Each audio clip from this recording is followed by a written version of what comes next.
Good morning, good people. I was like, I gotta get ready to get on. Denise goes, you better. It's already 9:01. Flip the light on here.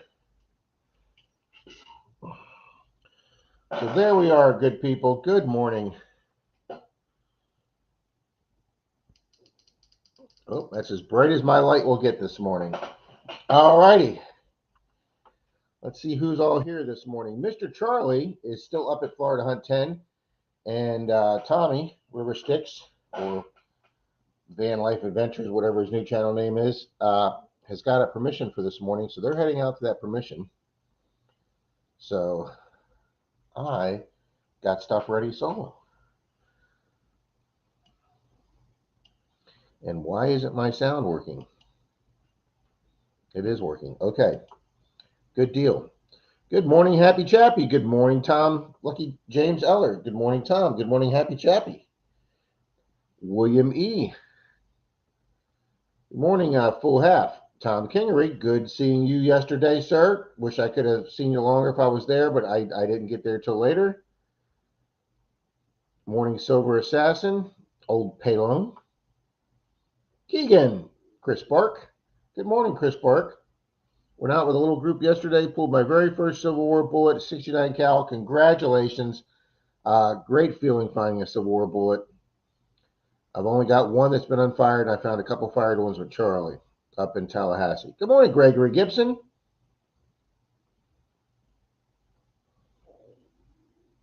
Good morning, Jericho's and Hercules. There's good Miss Denise Kidder. Good morning, everyone. I hope everyone's doing well. My stitches came out Thursday, and I'm back at the flea market this morning. Way to go, girl. Good deal. Happy Chappy with the UFO emojis. I love them. There's DK1. Good morning, DK. Martin Smythe. Buddy Biggs. Recovering from my surgery, not feeling too great today. Just came in to say hi. Buddy, just take care, rest up, do whatever you got to do. All righty. Those are the folks before 9 a.m. Let's catch up to the folks at 9 a.m. Silver Assassin, good morning.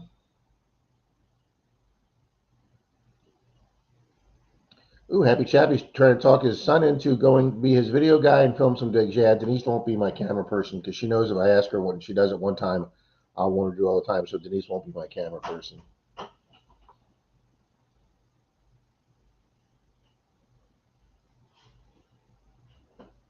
There's Miss Ladybug Stacker. Good morning, Ladybug Stacker.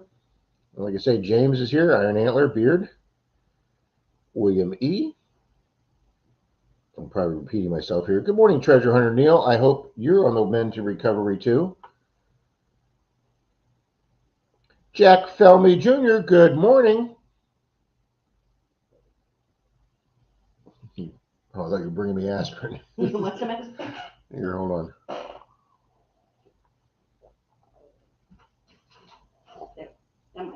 Denise decided if she's passing by the camera, she should put clothes on. I told her I didn't care if she didn't put clothes on, but she decided to put clothes on. Good morning, Shift Kicker. This is Mr. AU Diver Greg. Marty V. Who? This is a different Greg. This is AU 79. AU Diver.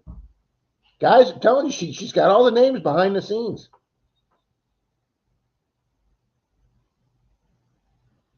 There's Mr. Jim Steele. Good morning, Jim. Mr. Scott Jarvie. There's Mr.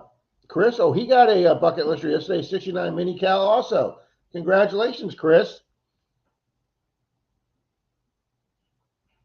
I'll pull mine out, my 3-ringer. Let's be specific here. Later, and you guys can tell me if that's what that is 69 cal. Swamp Rake Nation. Don's here a couple weeks in a row. Thank you, Don. AZ Treasure Hunting Duo. Good morning. Moon over Miami. Good morning, Moon. Thank you, honey. Thank you so much. Anyways, too for those I can't take aspirin with coffee.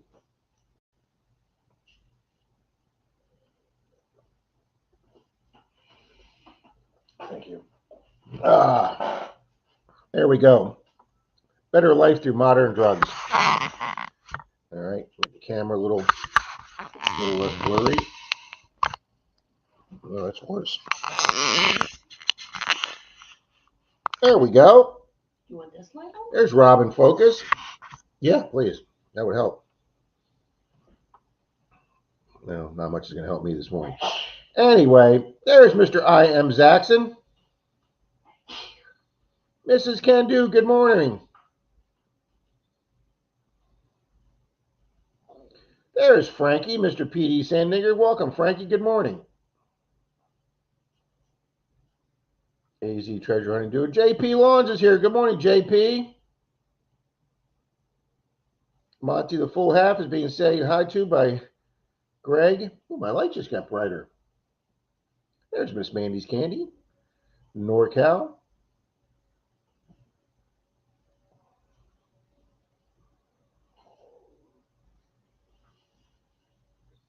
There's Miss Wendy's Excellent. Neil again. Miss Mona. Bill Brasky. Good morning, Bill. There's Papa Rouse Bill.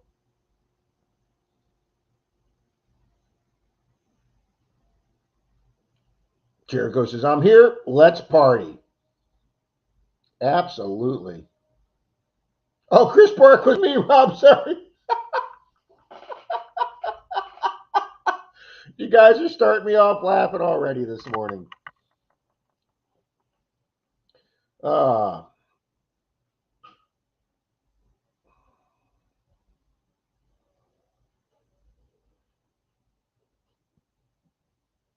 Very cool, Silver Assassin. I scored a Civil War relic this week.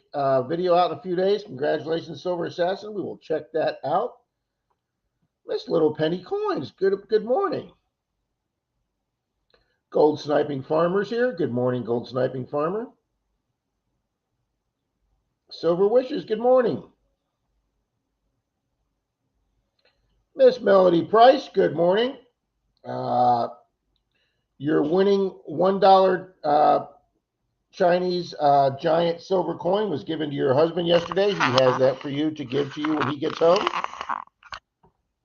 So, I don't know why. It just really feels like my camera's not in focus today. Maybe Rob's glasses are fuzzy. That's probably it. So, I was able to get off 4 prizes before I left. I got off the Digger to Finders Keepers. I got the GUIs off to Jove Bad Idea Lab.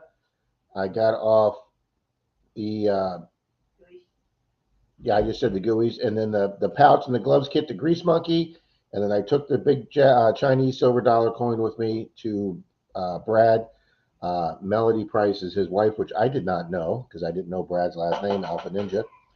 So he has that, and so on the coins, I will get caught up on the coins this week, guys.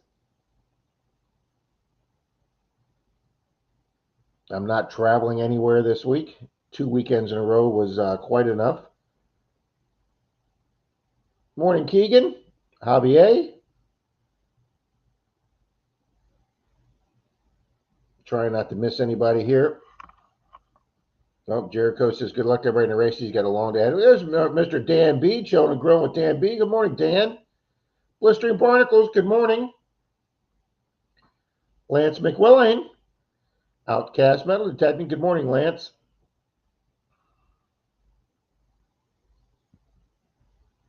Thank you, Chappie. Thank you very much. My $2. Thank you, Chappie.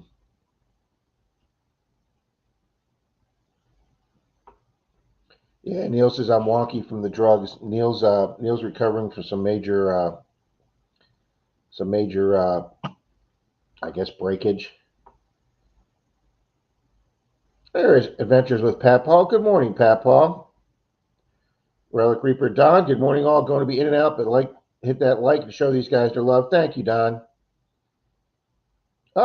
Shift Kicker says Gold Sniping Farmer is 11 away from sub goal. Guys, if you haven't checked out Gold Sniping Farmer, please go check him out. 11 away is awful close, guys. There is Mr. Jeremy digging up the Carolinas. The other half of Miss Tanya Elliott. Notice I didn't say better half. I just said the other half. Miss Beth Cornett. Good morning, Miss Beth. Chris says I'm cooking breakfast. But hey, Chris, at least you're not at work, buddy. Good to see you actually not at work for a change. All right, that's a little brighter. Then I can't see my screen. High Plains Drifter, good morning. It says it's 6:07 a.m. Well, thank you for being with us at such an ungodly hour. There's not many things that Rob's doing at 6:07 besides sleeping. Thank you, Shift Kicker. There's Miss Cindy Murphy. Good morning, Miss Cindy.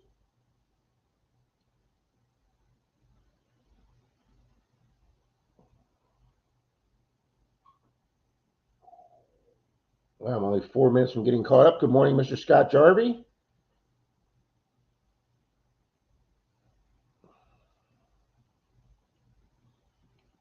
Okay, well, take care, Don. He says, I'm barely here. Long days, last few days. I missed FH10. I'm taking care of my girlfriend in the hospital. Yeah, well, that obviously takes precedent, Don. So yeah, you work on that first. This is all peripheral from that. And I think attendance was a little down this year, Don, at FH10. I want to say maybe 120, 130. It didn't seem like there was over 150 people there. And the weather yesterday was just absolutely perfect. 69, 70 degrees, not a cloud in the sky, cool breeze, zero humidity. Oh my God, it was a perfect digging day. Good morning, Miss Karen, the joyful paintbrush. Good morning.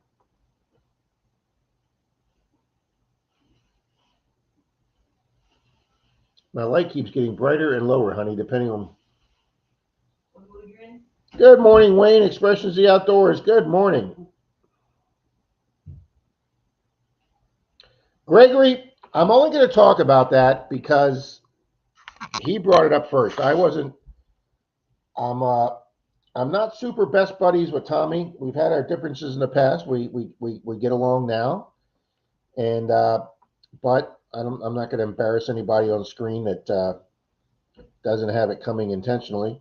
So I wasn't going to bring it up, but Tommy brought it up last night, and he owned up to it, and he took his lickings last night. So we can, for those folks that don't know, when Tommy, Charlie, and Brad got to Florida Hunt 10, and they got their tickets, they were all in line together, and they got 4 tickets, and those tickets were 610, whatever the numbers were in front of it, but the last 3 digits were 610, 611, 612, and 613. And those were the tickets you got for your $100 entry fee into Florida Hunt 10. Okay? And I was on the website the day before I left Friday, and it says you cannot lose your ticket because that is the only way we have to verify a prize. The tickets cannot be reissued. They're all from one ticket roll, the sequential order. You have to have your ticket to win a prize. So I actually did not actually hunt in the event yesterday because my hips bother me too bad. I can't walk the 700 acres. So I was doing the permissions that Charlie and Brad and I and an old permission that Troy and Dalton had from up there from the years before. They were all 4 together. So I was doing those. I was getting some great finds. I found an old school park next to a 1920s neighborhood, and I got 2 more good finds out of that park, including a ring, my first ring of the year. I got very, very nervous because it came up at 10 on the Knox, and a 10 on the Knox is gold jewelry. But unfortunately, it just turned out to be plated, but it's still my first ring of the year. Hold on 1 second. That's not your first ring of the year. Yes, it is my first ring of the year. You didn't find one at Clearwater? Honey, I haven't been to Clearwater Beach this year in 2024. So anyway, I get to Florida Hunt 10 yesterday to the actual grounds about 4 p.m. because I wanted to be there for the raffles and the giveaway, and I brought one of those plastic sheets that I was giving away for John from Detector Warehouse, and I wanted to get him a national plug at the thing. So I got with Greg, and Greg's like, yeah, sure, we can announce that, and you can give that away, and I'll let you come up and announce it. And Greg did, and we did that. Well, anyway, while we were sitting there, they started doing the raffles.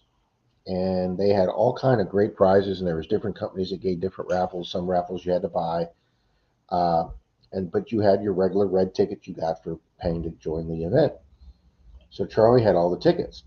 So while we're sitting there, Tommy tells a story that he lost his ticket, and he's like, "Well, I probably really don't have to worry about it. I'm going to leave early anyway."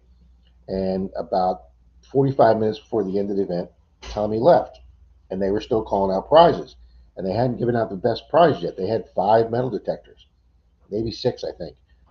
So anyway, Brad's sitting there holding the 3 tickets because 612's missing out of the middle, and they're calling the prizes and calling the prizes, and people are coming up winning metal detectors. At the very last thing, right at 6 o'clock last night, they said, "All right, folks, here's our last prize. It's from Mind Lab, and it's an Equinox 900, the new 900. It's about a $1,200 machine." And they called number 612. So Brad starts waving the tickets, and I yelled, "Charlie, you guys won!" And Charlie was walking with me to my car to get ready to help me put stuff in my car to leave. And Charlie goes, "That's me, that's me." And Charlie runs over. He goes, "That's me." And the guy comes over, and he's got the Knox 100 in the box, and he goes to hand it to Charlie. He goes, "I need to see the ticket." Charlie goes, "Well, here's 610, 611, and 613. We've got 612. We just can't find the ticket." And the guy goes, "You have to have the ticket." And Charlie's like, "It's Tommy's, but I think he can't find it." And the guy goes, "I'm sorry.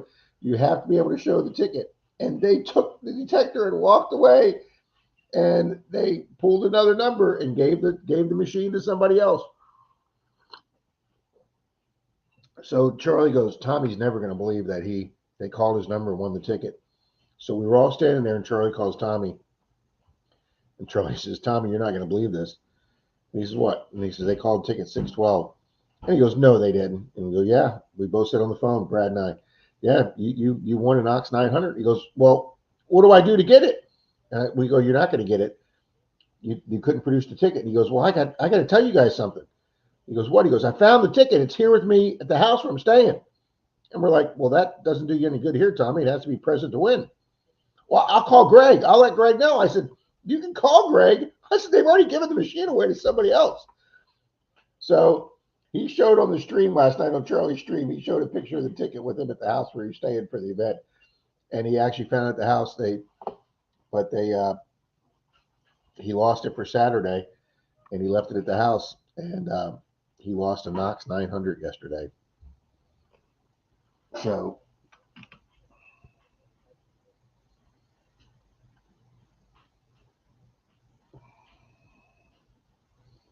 let me turn my second computer down, guys.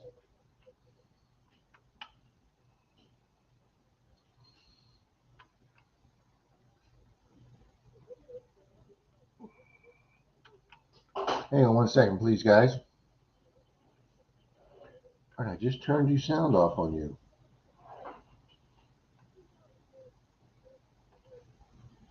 There we go. All right, now the sound is off.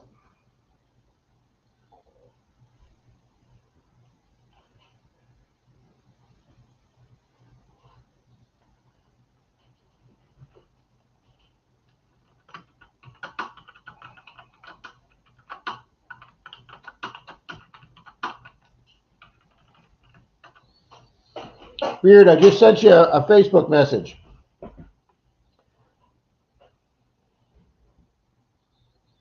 There's Mark C. Good morning, Mark. Good morning, Mr. Randy. Yeah, Gregory, that was Miss Denise Kidder. I am doing well. Good morning, David Frazier. Good morning, Dirt Double Detective. Wow, we've just got a full house here today, guys. 76 eyeballs in here already this morning. That is absolutely awesome. We have, well, let me refresh it since the computer never tells you, it doesn't refresh the likes anymore. I don't know why YouTube changed that, where it doesn't refresh the likes anymore. 66 good likes, people. Thank you very much. 74 people in here. Remember, if we hit 80 guys, we were doing a mystery prize, and we showed that mystery prize last night. It's a nice mystery prize, guys, if we hit 80 likes. It was donated to us by a new metal detecting store. Charlie met the couple yesterday that has a new store over on the east coast of Florida called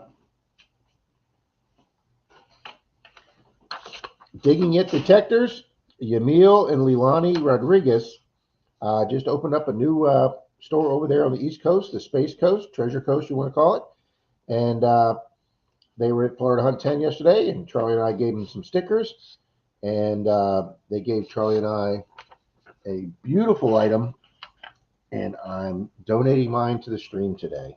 Your puppy likes roast beef. And their puppy likes roast beef, that's right.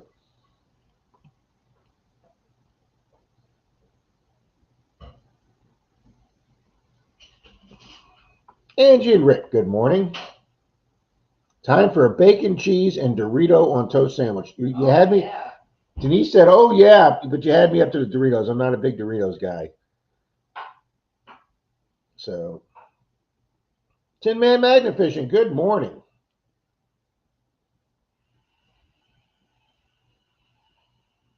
Should have been there, Jeremy. Charlie brought his Mind Lab. He brought his Manicore yesterday. Dumps 15, good morning. Sorry it took me a while to get to you. I'm behind on the chat. But welcome to the chat. Rusted Pioneering, welcome. Good morning. Looter 8, good morning. 717 Orlando. Happy's Bears, good morning. Everybody's here this morning. This is great, guys. Thank you all very much. NorCal says the refresh works on some of the other channels I watch. Maybe there's something in the settings. Well, it could be that, NorCal, or that my computer is older than Fred Flintstone. That could be one of the issues too.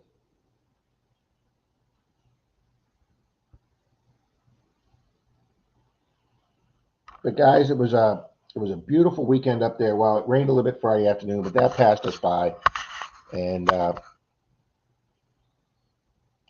so we had a great weekend. I got to meet Tom Kingery. Got to see John Ironman again. J-Man Metal Sharks was there. I had some Gooeyes with me, guys, that I shared among my subscribers.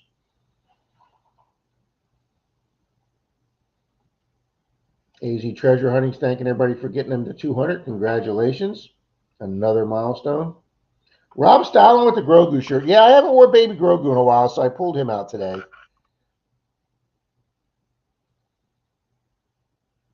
I thought I took my Menardo Rob shirt up there because Pat made it the same color as the Park Rat Pat shirt. And I got up to the event and I went to change shirts to put on my Menardo Rob shirt. I'd rather be digging with Menardo Rob. And I pull it out and it says, "You're only one hole away from a good day." I brought my Park Rat Pat shirt. So,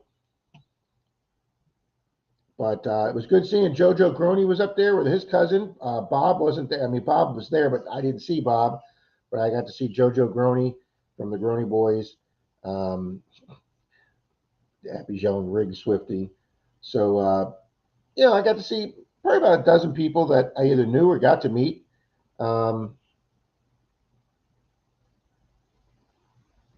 Frankster Looter 8, Greg saying. Let's scroll down, guys, so I get caught up here.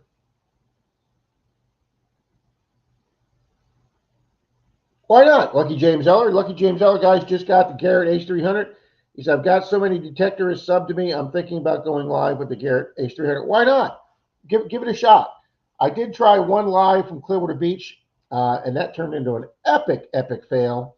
I will do some research and before I try that again, but I would like to try a live from Clearwater Beach at least one time this summer.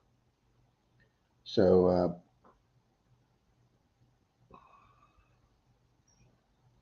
took the winter off for another project, but ready to start more detecting soon. Well, hey, as soon as it's starting to, I mean, the weather's perfect down here. I don't know if it's good morning, Eastman. Whoop, whoop, Rob needs coffee. Yep, Miss Denise just brought me a cup.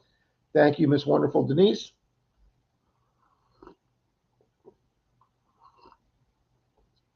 I'm sorry for you guys. You guys will not get to see me come back with a soapy hand today. I know everybody looks forward to that, but Miss Denise took a shower right before we went on air. So I got to wash her back before we came on air. So sorry, guys. Mr. Vernon, good morning, Vernon. There's Mr. Tom Riley, the treasure hunter and backyard beekeeper guy. Yeah, Chappie said, "I'd cry." Chappie, I'd have been pretty. I mean, yeah, Tommy was bummed, but he took it. He took it. Because we were really razzing him on Charlie's stream last night, and he took it well. He took it. He said, "Listen, I'll take it because it's my fault." But he already owns the 800. But yeah, the 900 would have been a nice little upgrade, and I'd have been crying too. Chappie, absolutely. Mona says Tommy has my luck. Dumps 15 newbie digger here, still trying to figure out places to dig here in Central Florida. We're at exactly Dumps 15. Exactly, we're at in Central Florida. The county that Orlando is in, or the county that Disney's in, which is Kissimmee, allegedly does not allow it. But the county next door, you can get a metal detecting permit for the county next door. I'm trying to remember what county that is. I think it's Osceola County. You can get a permit. They're free. There are forms on the website. You just fill it out and send the form in to them. And in about 2 weeks, they mail you looks like a little bank business card type thing, a little laminated card. And it gives you permission to hunt all their parks and public property for the year. So there's Mr. Greg out west metal detecting. Good morning, Mr. Greg. Good morning, Y Gold.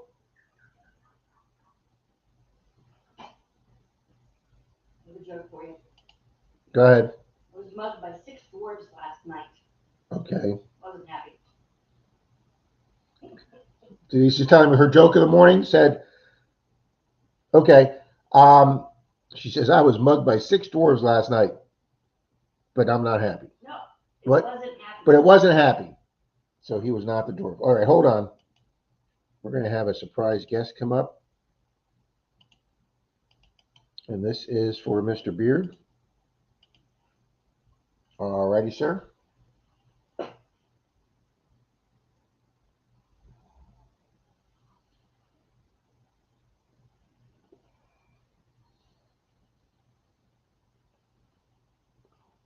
Tim Man says, yesterday was not a good day. Drove 322 miles yesterday. I drove about half of that yesterday, Tin Man. I probably drove about over 150 coming back from Florida hunt. I put almost 400. It's only a 120-mile drive up there, about 130-mile drive up there. But somehow I put over 400 miles on there, just going back and forth from Gainesville just for 2 days.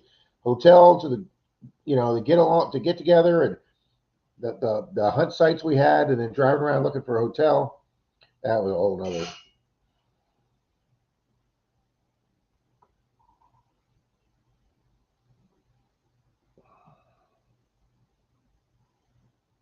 Thank you, Vernon.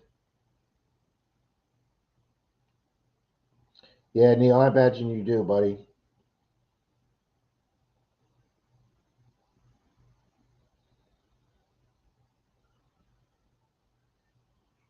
Fred who? Yeah, I hope people know who Fred Flintstone is. There's Nick Molnar. Good morning, Nick.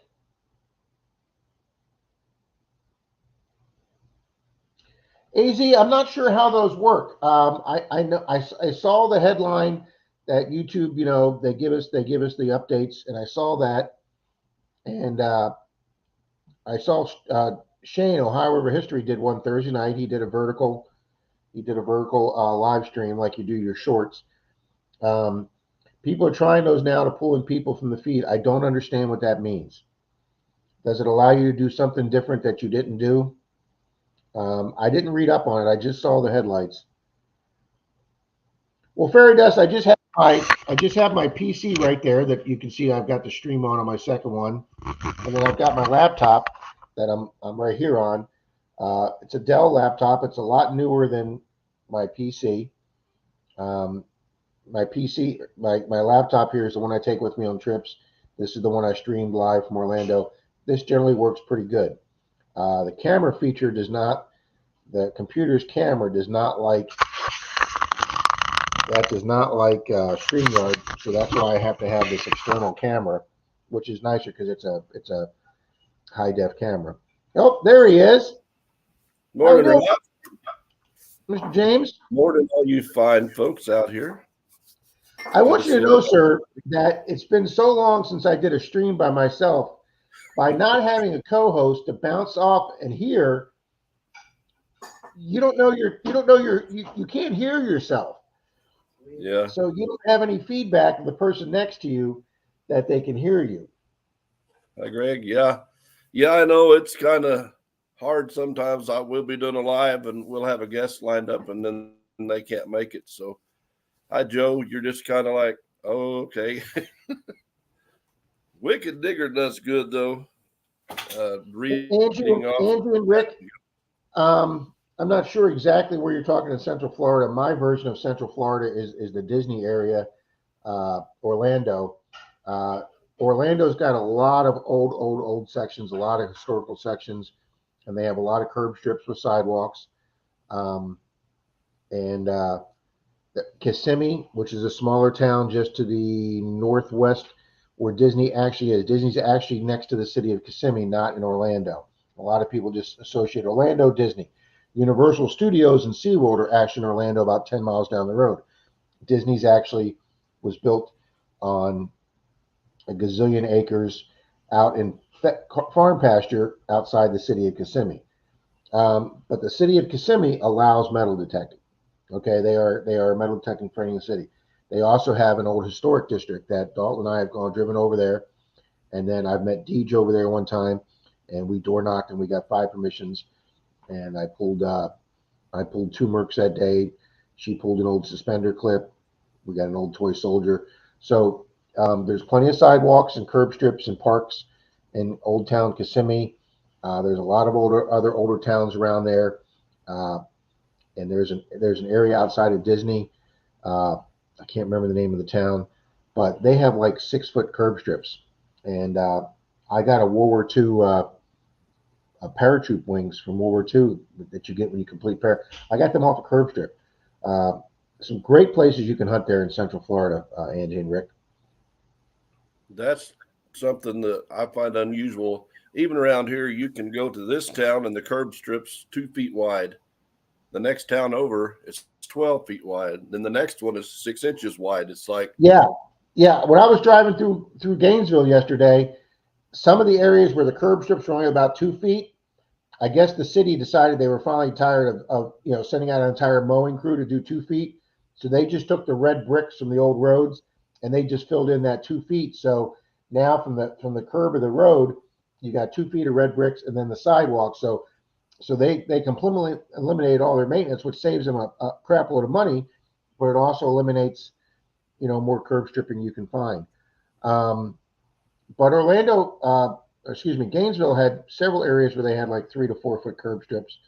But like I say, Charlie, it was funny when Charlie texted me the address of where they got the permission beard. I drive up and I'm like, man, they're in the same neighborhood that Dalton, Troy, and I got the big permission here 3 years ago. And I pull up and he's literally kneeling down on this lot 5 feet from the lot that Dalton, Troy, and I had. And I look up and I said, hey. And I start laughing, and Brad's like, what are you laughing about? I go, because we got that permission and that permission. And he goes, I talked to the old guys right there in the blue house, right? He goes, yep. And he told me that some guys came here 3 years ago asking permission, and he sent them down to the pastor's house. And I go, yep, that was Dalton, Troy, and I. And I said, the pastor gave us these 2 lots. And he says, so did you guys hit them hard? I said, well, we hit the front one hard, but we didn't hit the back one hard. So we went and did the back lot, and I pulled out a once-in-a-lifetime relic, and it was also in the hole with a very small apothecary bottle, and I actually didn't nerf it. So I got this beautiful little bottle. wow. I found a trophy yesterday from the University of Florida, an old trophy, and I can't find a picture of it. It's in I was going to say embroidered. It's embossed with lettering on the copper trophy, and I've tried finding anything out on the University of Florida's website, and I can't find anything out. So tomorrow or Monday, I'm going to be getting a hold of their director of intramural sports, and if they don't have anything like this, I'm going to see if they want it for the display case. That'd be awesome. But you'll be seeing that in an upcoming video. That'll be cool to see. There we go. So yeah, I came home for the weekend with a ring, a bottle, one-of-a-kind relic, and a Wheatie. So I had a good weekend, Beard. Thank if you. you have a weekend and you get that quadfecta, I'm not going to complain about that quadfecta. I mean, I didn't come home with silver, but I did say quadfecta, honey. Um, but Charlie got a silver. The lady came out while we were doing the field where I found that stuff, and Charlie was talking to her defense, and he was like way over the other side of the field. I could see Charlie talk to this lady. He walks over, and goes, "Pack it up, boys. We just got a permission." I said, "Did you get that lady's house?" He goes, "Yep." And we drove around the block and parked, and I was in the front yard, and Charlie and Brad were doing the backyard, and Charlie walked around with a silver bangle bracelet, and he knocked on the door and showed it to the lady, and she's like, "Oh no, I'm not interested. You can go ahead and keep it." So Charlie got to keep the silver bracelet. So we actually did score silver for the weekend. That's awesome. Well, I've got permission at a courthouse in a town and permission for the parks. Ooh. But I think Missouri, the homeowner is responsible for the grass on the other side of the curb strip. They actually pay taxes to the center of the road, but the curb strip is still public property. However that works out. Well, no, it's the same thing in Florida here. In the state of Florida, you're required to keep up the easement. You have to treat it like your lawn. You have to mow it. You have to take care of it. If you put a shrub or something on it, you have to take care of that shrub. But the county or the cable company or the water company or whatever runs underneath that easement, they can come there and dig that up and do the work they need without you know getting the permission of the homeowner because it is public easement. But the owner is required to keep it up. And if you don't keep it Right. up, they'll put a notice on your door saying, "Hey, you need to mow your grass or whatever." But so many people come out. That's why we get a lot of flack here in Florida because they come out and they go, "What are you doing in my yard?" And I go, "Well, this is the public easement." And they go, "Well, we have to take care of that." And I go, "Well, yes, you do. But that's part of the deal that you have more land for your property, but it's technically the public easement that they have the right to put the water pipes and the electric pipes and the cable fiber optics and but it's funny, Beard, when I was in that town in Missouri in Warrensburg, uh, that's about 45 minutes outside of Kansas City where I've gotten all those 1800s fines. They have like 4 or 5 foot curb strips on every street. And when I was doing them, not only were the people nice, they were coming out and offering me bottles of water. That's And really and they cool. would come out and they'd go, "Hello," and I go, "Hi, I'm just doing the public access." And they go, "Oh, we understand that. We know that's the easement.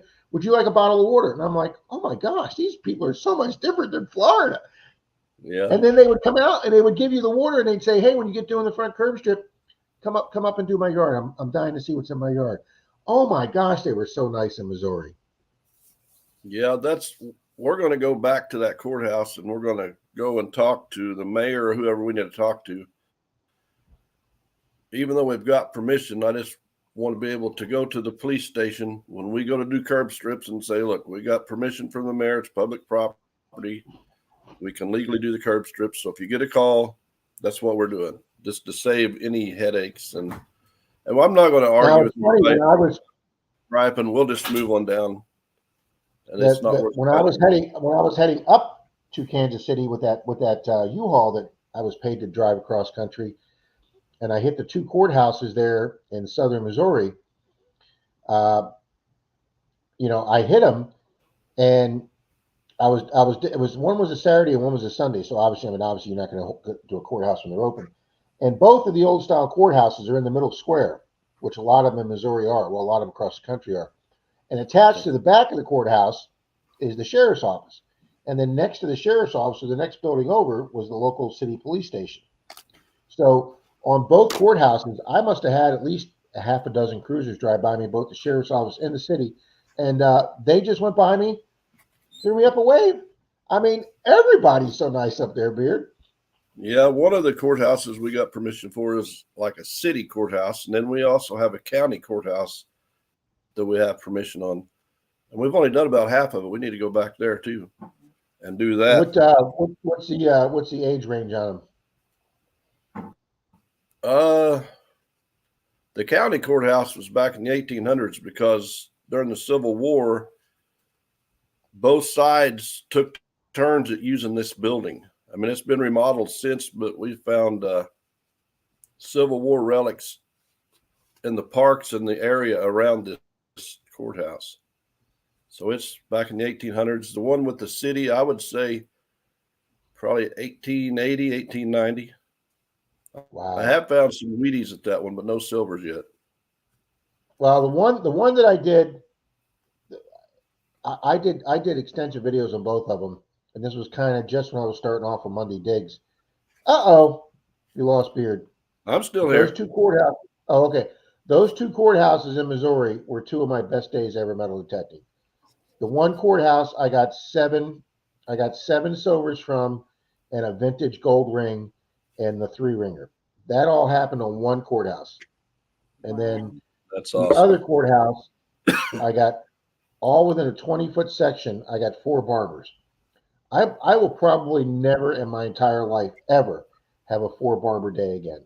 And they were all within 20 to 30 feet of each other. And the third barber I pulled was my 1899, and that was my first 1800 silver. And so I still don't have 1800 silver in Florida. My only 1800 silver was from that courthouse in Missouri. And my only We, barber quarter was with you in that field. Missouri, yeah, I got my barber quarter at a city park. We went there once, and I found a barber dime, and this guy pulled in, and he said, "You're not going to find anything here. This has been detected hard for Don't you years." love when they say that? Oh yeah, and I'd already found the barber dime when he was saying that. We found several Wheaties, so we went back 6 months later probably, and this was after we got the manicures, and we're still learning them. And I'm getting double signals. And one thing I like about that manicure is that screen, and I see this little solid dot, but then I seen all these other things, so I thought I better dig that. So I pulled out like 6 nails and a barber quarter. And I'm like, well, it's a good thing I dug that. Yeah, see, I think that screen would be really pretty cool in that machine. Yeah, we like it. It's not always 100% accurate, but because sometimes it'll show a flat line and it's still actually a coin, but I think the coin is standing up instead of laying flat. But Well, forget, I think the more they refine that, the more it gets advanced, and the more detectors advance, they'll probably refine that screen even more. yeah, we get better with them every time we go. There you go. And we talk about that here. You know, we get new people on here, like the gentleman here this morning. Hey, what kind of machine should I get? What do you guys recommend? Whatever machine works best for you, and whatever machine you feel most comfortable with, and Yep. whatever machine you learn that you feel most comfortable learning. It took me when I met Dalton. He had gotten a 600 about 6 months before that, and he pretty much had that 600 down. And he's like, so when I told him I got the 800, the next time we went to go hunt, I had the 705 with me. And he goes, "Where's your new 800?" I go, "I can't figure it out." Well, Rob, you got to use it. I said, "No." I said, "I'll be honest, Dalton. I had second thoughts about whether I was regretting buying it because I couldn't figure it out. I consider myself a fairly bright guy, but I was having trouble in that 800, and I got to thank Mr. Dalton. He took the time. I started bringing it with me, and he just took so much patience, and he walked me through that. And now it's like second nature now. Mm-hmm. Yeah, Risha And I'm got back sure you'll when get I got my 800. yeah. After a while, she's like, "You got to quit using that because you're too good with it." But it's just like, you could just. I got to the point I used it so much, and we still go a lot. That with that 800, I could be going along and hear her tone and just keep on going. And she's like, "Why didn't you dig that?" I said, "Because it's trash." Well, how do you Yeah. know? So I go back and dig it. She's like, "Yeah, you're right. You just learn that machine." I was in that old park yesterday, and I swung over and I got this beautiful 22 signal, and I'm like, okay, come on, pop up to 23, and it wouldn't move off 22, and I go, I know this is a bottle cap because on a Knox, if it stays at 22 and never hits 23, it is always 100% in Florida here a bottle cap. But if it goes 22, 23, 22, 23, it could be a Wheatie. If it's a 23, 24, it's more than likely going to be a Wheatie. And I told myself, and sure as hell, I dug like 522s yesterday, and every single one of them were bottle caps. And you're right, you just get to know that signal. But also, when I was on that tot lot and I was going around, I got a 24, 25, I got a dime, I got a 29, I got a quarter, and then I hear, I look down and it says 10, 11. And I'm like, man, if I was on the beach, that would be an incredible gold ring signal. And Yeah.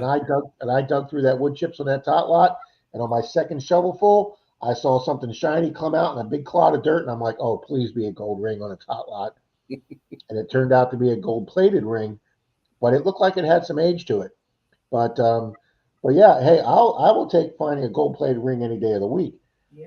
Yeah, that's what happened when we went to that one when I was using the 800. I got a 1213, and I thought that could be a nickel, or it's probably a pull tab. So I dig it and I flip it over, and I'm like, uh-oh. And then Reese is like, what? I said, you ain't never going to guess what I found. And it was a gold ring and wedding band with a diamond in it. Yeah, that Yeah. can ring up to 12, 13, absolutely. Yep. And I have found we did a ring hunt in a lake. A lady said she was pulling weeds out of a lake, and she lost her mother's. And this lady was like 75, and she lost her mother's white gold ring with a diamond. And I'm like, we're in 3 feet of water in a lake with those what are those reed things with the brown thing on them, the something tails, cottontail thing. Yeah. And I'm like, there's lily pads and everything out here. I'm like, there is not a chance in hell in all this vegetation in this lake are we going to find this lady's ring. And within my first 30 seconds to 1 minute, I got this grunty one. And I yelled to Howard, who was in the lake with me. I said, I got a one. He's like, well, I'll dig it. And I got all the trash out of my scoop, and on the bottom of my scoop with that lady's diamond ring on the freaking first, like 5 feet of my swinging. And it was a one because it was white gold. And I have had one other gold ring on the Knox come up a one. So yeah, we dig those vegetables. But we were at this park the other day, and I don't think anybody's ever hit this park. She ended up with 2 Wheaties. We haven't found any silver there yet, but you couldn't even take a step for finding clad. I mean, oh wow, yeah, that's a part that hasn't been hit. Excuse me, but I was getting a solid 47. It didn't bounce one way or another. It was solid.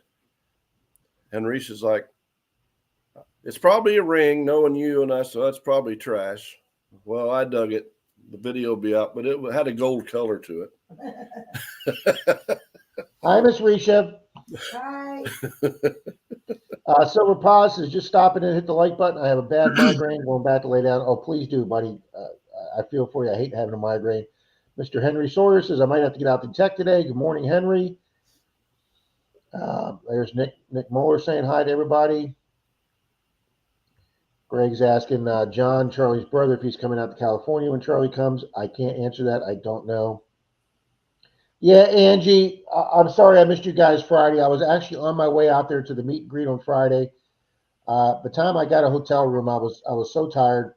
I went and laid on the bed in the hotel room for about an hour, and I got up. I said, okay, I'm going to go out there. It's only like 7:40. This thing's probably in full swing right now. So I started driving out there, and I was about 10 minutes into my trip, about 10 to 8, and I texted Charlie. I said, hey, I'm on my way. And Charlie's like, I'm not sure if you want to come. And I go, so I stopped texting. I called him. I go, what's going on? He goes, everybody's starting to file out. And I said, Charlie, it's not even 8 o'clock yet. He goes, yeah, it wasn't a big turnout because of the rain earlier. So they kind of wrapping it up early. And I'm like, wow. So, yeah, sorry to miss you, Angie. I know Charlie got to meet you, and I would have liked to. But, yeah, I did miss the Friday night get-together. They're having a hunt in April here. It's called the Show Me Pro-Am. And I think it's going to be a really big hunt. And we've never been to anything like that. So we're hoping to go. We've got to check into it more. But I've seen in the group chat that the hotels pretty much are already taken up. So, well, Beard, that was my mistake yesterday. Denise says Thursday when I was on the computer, she's like, you're going to book a room? I'm like, no, I'm just going to go up there and find a hotel really close to where I'm at. I said, it's not graduation week at University of Florida. I said, there's a ton it's a college town. There's a ton of big hotels up there. And I said, I'll probably, I'll check with Charlie's hotel. I said, but I'm sure I could find, some reasonably priced hotel up there. So I thought, I'm just going to go up there and wing it. And I'll do that by myself. I'm not going to put Denise in a position where we may not have a hotel for the night, or for having her stay in some flea bag like I stayed in last night or the night before. So I went up there, and we were digging, and this rainstorm hit yesterday about 2:30, and it drove us back into our car. So I'm like, okay, well, I'll go ahead and get my room now at 2:30. I called 5 hotels. No, sir, we're booked up. We don't have anything going on. So then I was like, well, is there a reason why everybody's booked up? And she says, well, there's a big college softball tournament in town with like 30 teams. And I'm like, oh crap. and and so Denise got on the computer here and she was checking and she found me two more. I called them and they were sold out. So I was like, well, I'll follow Charlie back to his room. I'm sure they might have one extra room. So I followed Charlie all the way across town. And the lady goes, nope, I booked 48 new rooms today. We don't have any rooms. And then finally, I just kept calling around and I found the hotel across from Charlie's. And what a dive that thing was. Oh my God. I was happy when I woke up and none of my car windows were broken. That's the kind of town I was in. Reese and I run into that last year going to the event in Wisconsin because the hotel we had stayed at before, the year before, they had open rooms the whole time. So we're not thinking much about it. And then we thought, well, we better get a room. And they're like, well, you can stay these days, but not these days. We were going to stay for 9 days. And then we got in a frenzy when she called one of those booking places to get us in somewhere.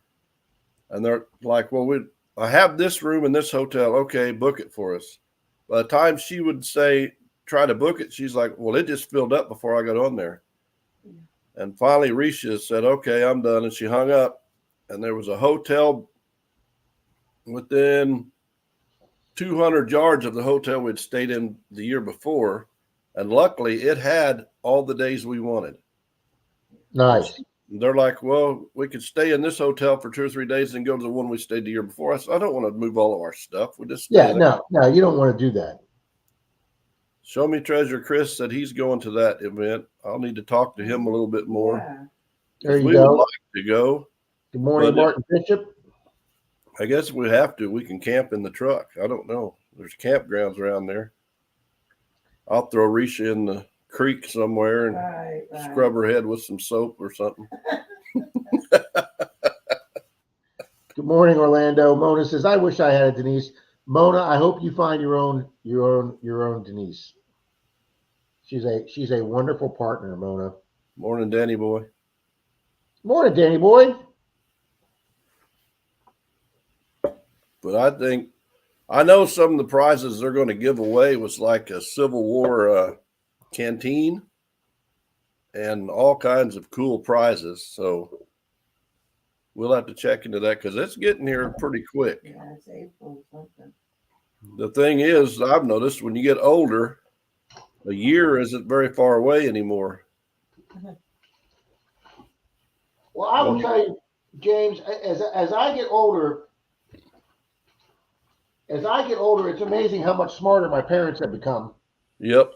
Because when I was a teenager, my mother used to tell me, enjoy your time now. Now, I actually had great teenage years. I know there's people that had horror stories about high school I had great teenage years. As long as I did well in school, I had my own business. I had my own lawn business. I had like 40 customers.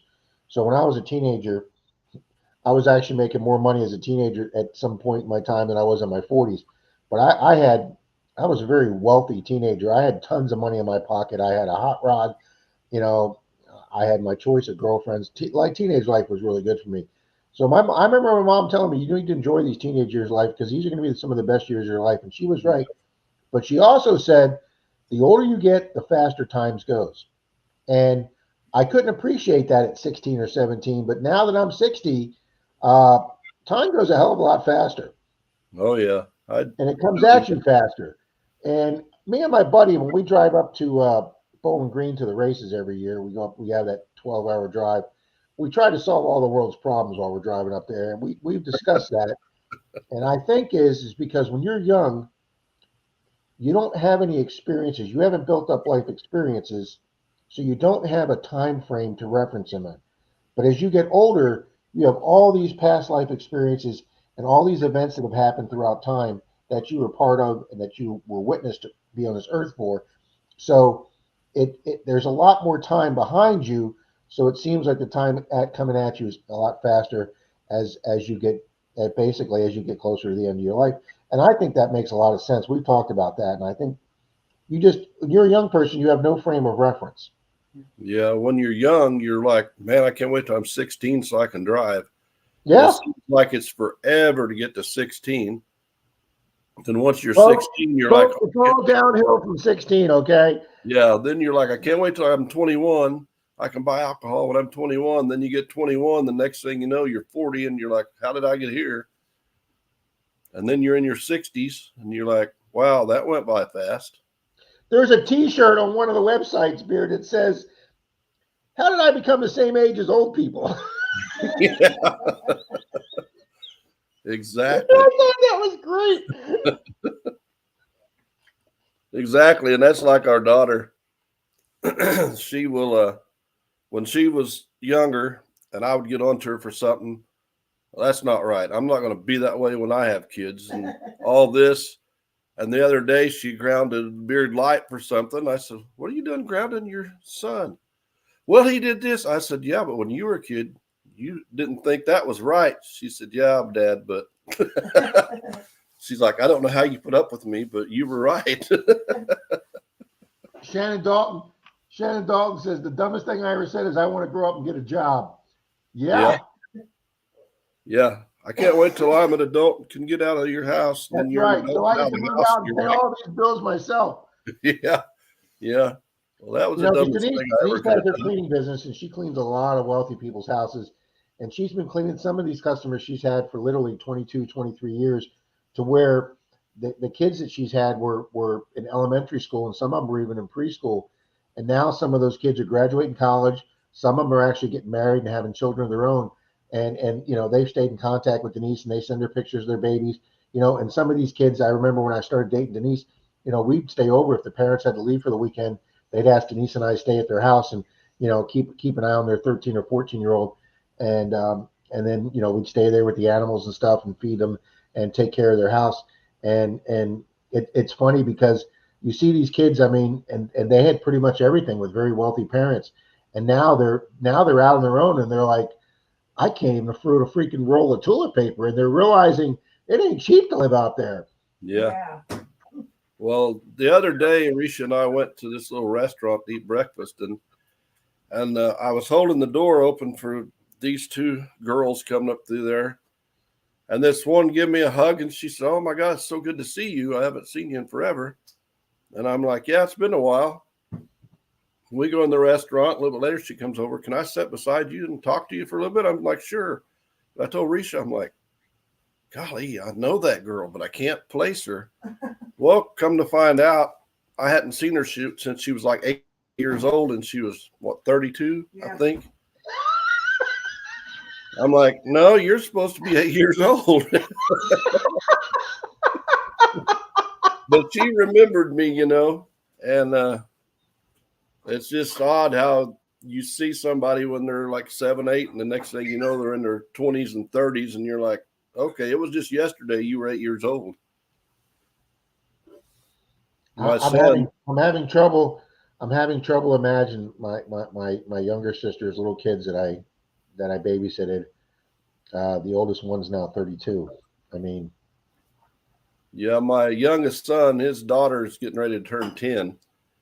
And he's like, where did the time go? It was just like, you know, yesterday we were at the hospital and you guys were holding her. I said, yeah. I said, it goes fast. Next thing you know, you're going to be a grandpa. now Denise is now an aunt. You know, we're never going to be grandparents or parents, but Denise is now a great aunt, and her dad now has his first two great grandchildren. And then one of them, for his Christmas present, bought him one of those picture frames that's internet capable. So he's got it sitting on his nightstand that he can look at every day. And his granddaughter just updates new pictures with the baby, and they show right up on the picture frame in his room. That's really cool. It is. He just loves waking up like every few days, and there's another 5 or 10 pictures, and it scrolls through like every 30 seconds or a minute. It scrolls through. Denise set it up for him, and he just absolutely loves that. Well, we've got grandkids from 4 to 18, and Wow. I'm in no hurry to be a great grandpa, but you know, if I am, I'll enjoy it. There you go. Well, you're definitely young enough and active enough to enjoy it. So That's something else. When you have kids, you enjoy your kids, but until you have a grandkid, it's totally different. You know, Because you get to hand them back.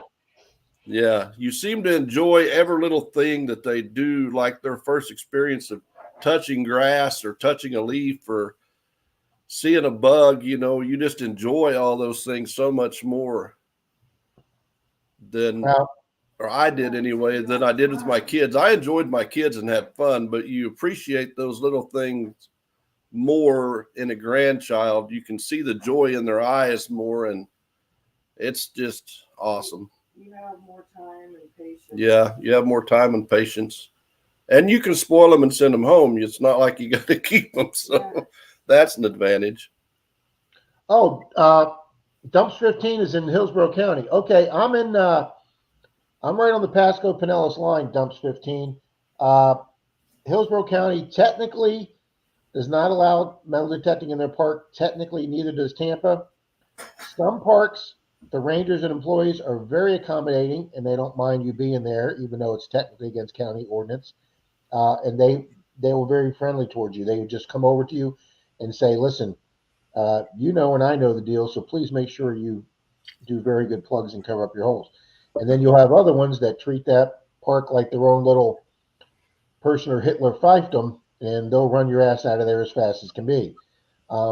You know, but they'll do it politely. I've yet to ever have any kind of confrontation with any kind of park employee or guard. As a matter of fact, last week we were on this stream, and Dalton mentioned that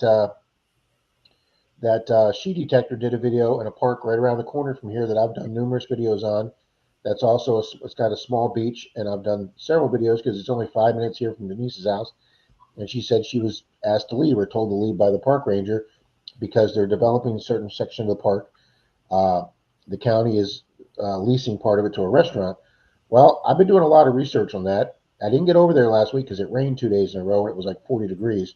But I'm going over there either today or tomorrow, and I've printed out the county rules for metal detecting, and I've been online, spent about an hour online, and the county has not given a final approval to the restaurant lease yet, so nothing in that park should have changed. And so unless they can show me that they have changed the county ordinance to undo that park, I'm going to find out why they're telling people they can't hunt in that park, because I can't find anything online changing the rules to metal detect in that park. So that's what we're on. That's what we're on to do today, Beard. We last year, my dad and I metal detected this city park, and I believe it was probably the old original courthouse and stuff in this park. And there's a sign out front that says 1881 is when the park was established. So we metal detected it some, and Dad went down this curb strip, and he stopped and he went off over in the grass. And I thought, well, I'll finish that curb strip. Well, I found an 1893 Barber dime, and I think he found an 1890 something IHP. And we found several Wheaties and stuff, and we just hit a little bitty part of it. So the next time we're up there, he said, maybe we ought to stop and ask about being there. So I stopped at the police station, and that officer said, no, you can't dig in that park. And I said, well, Missouri law, you can detect any public property. No, that's state. I said, well, I'm not going to argue with you, sir, but I think you're wrong. So I started to leave, and he's like, well, how deep are you digging the holes? I said, we're just going down about an inch or something like that. Oh, I'd have to run you off. But he realized when I told him it was in the state of Missouri, Yep. He realized I knew what I was talking about. So we haven't went back, but we still want to go back. And I think if we do, we'll take our little hand diggers. And I started detecting in February of 17. I got my first detector.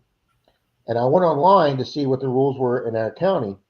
And it just so happened that in November, because November 1st or October 31st is generally your date, at least in Florida, that all your new laws are enacted.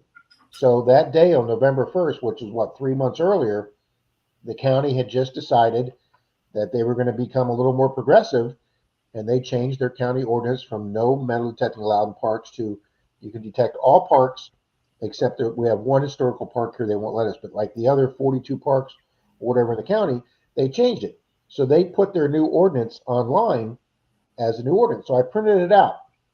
So that was great, but the county commission never bothered letting the parks department know that they changed the rules. So the parks director had no idea.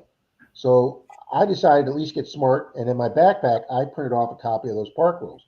So I was doing this same park that we were just talking about, which is called Anclote Park, and I was doing it, and the guard comes flying over to me in his pickup truck, pops out, that county employee, and he goes, "You can't be doing that here." I said, "Yes, sir, I can." And he goes, "No, you can't. We have no ordinance." I said, "No, they changed that ordinance 3 months ago." And I handed him the copy. And he goes, "Can I borrow this for a few minutes?" And I knew he was going to go call his boss. And I'm like, "Yeah, go ahead." And he come back about 10, 15 minutes later, handing me my papers. And I'd like to apologize.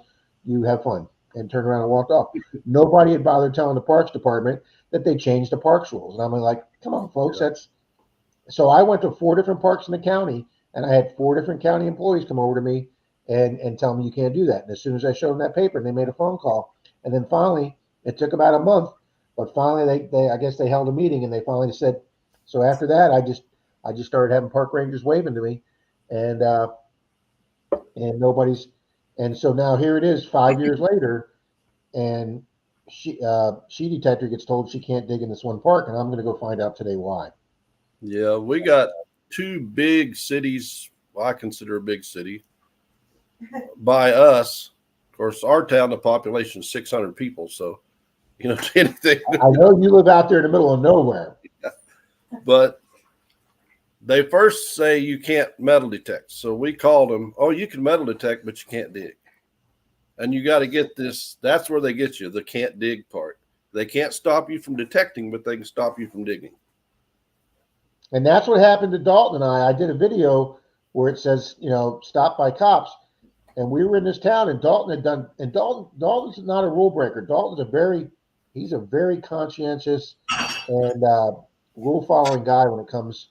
He's a very ethical guy when it comes to metal detecting with Dalton. So, but he found this old town, and there was a very old park in it. So he went online, he did research, and he went and read every single county rule, and there wasn't any rule against metal detecting.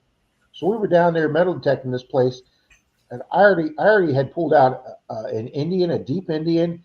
He'd already pulled out either a V nickel or a shield nickel. I mean, we were killing it in this park, and this cruiser pulls up, and the guy just sat in his cruiser next to the curb, and I was taking a break on a picnic table, and then Dalton had just finished cleaning off a coin or something, and then he started sweeping, and he got a signal, and he put his shovel in, and the second he put his shovel in, that cop got out of his car, and he walked over to Dalton. He goes, "You can't do that."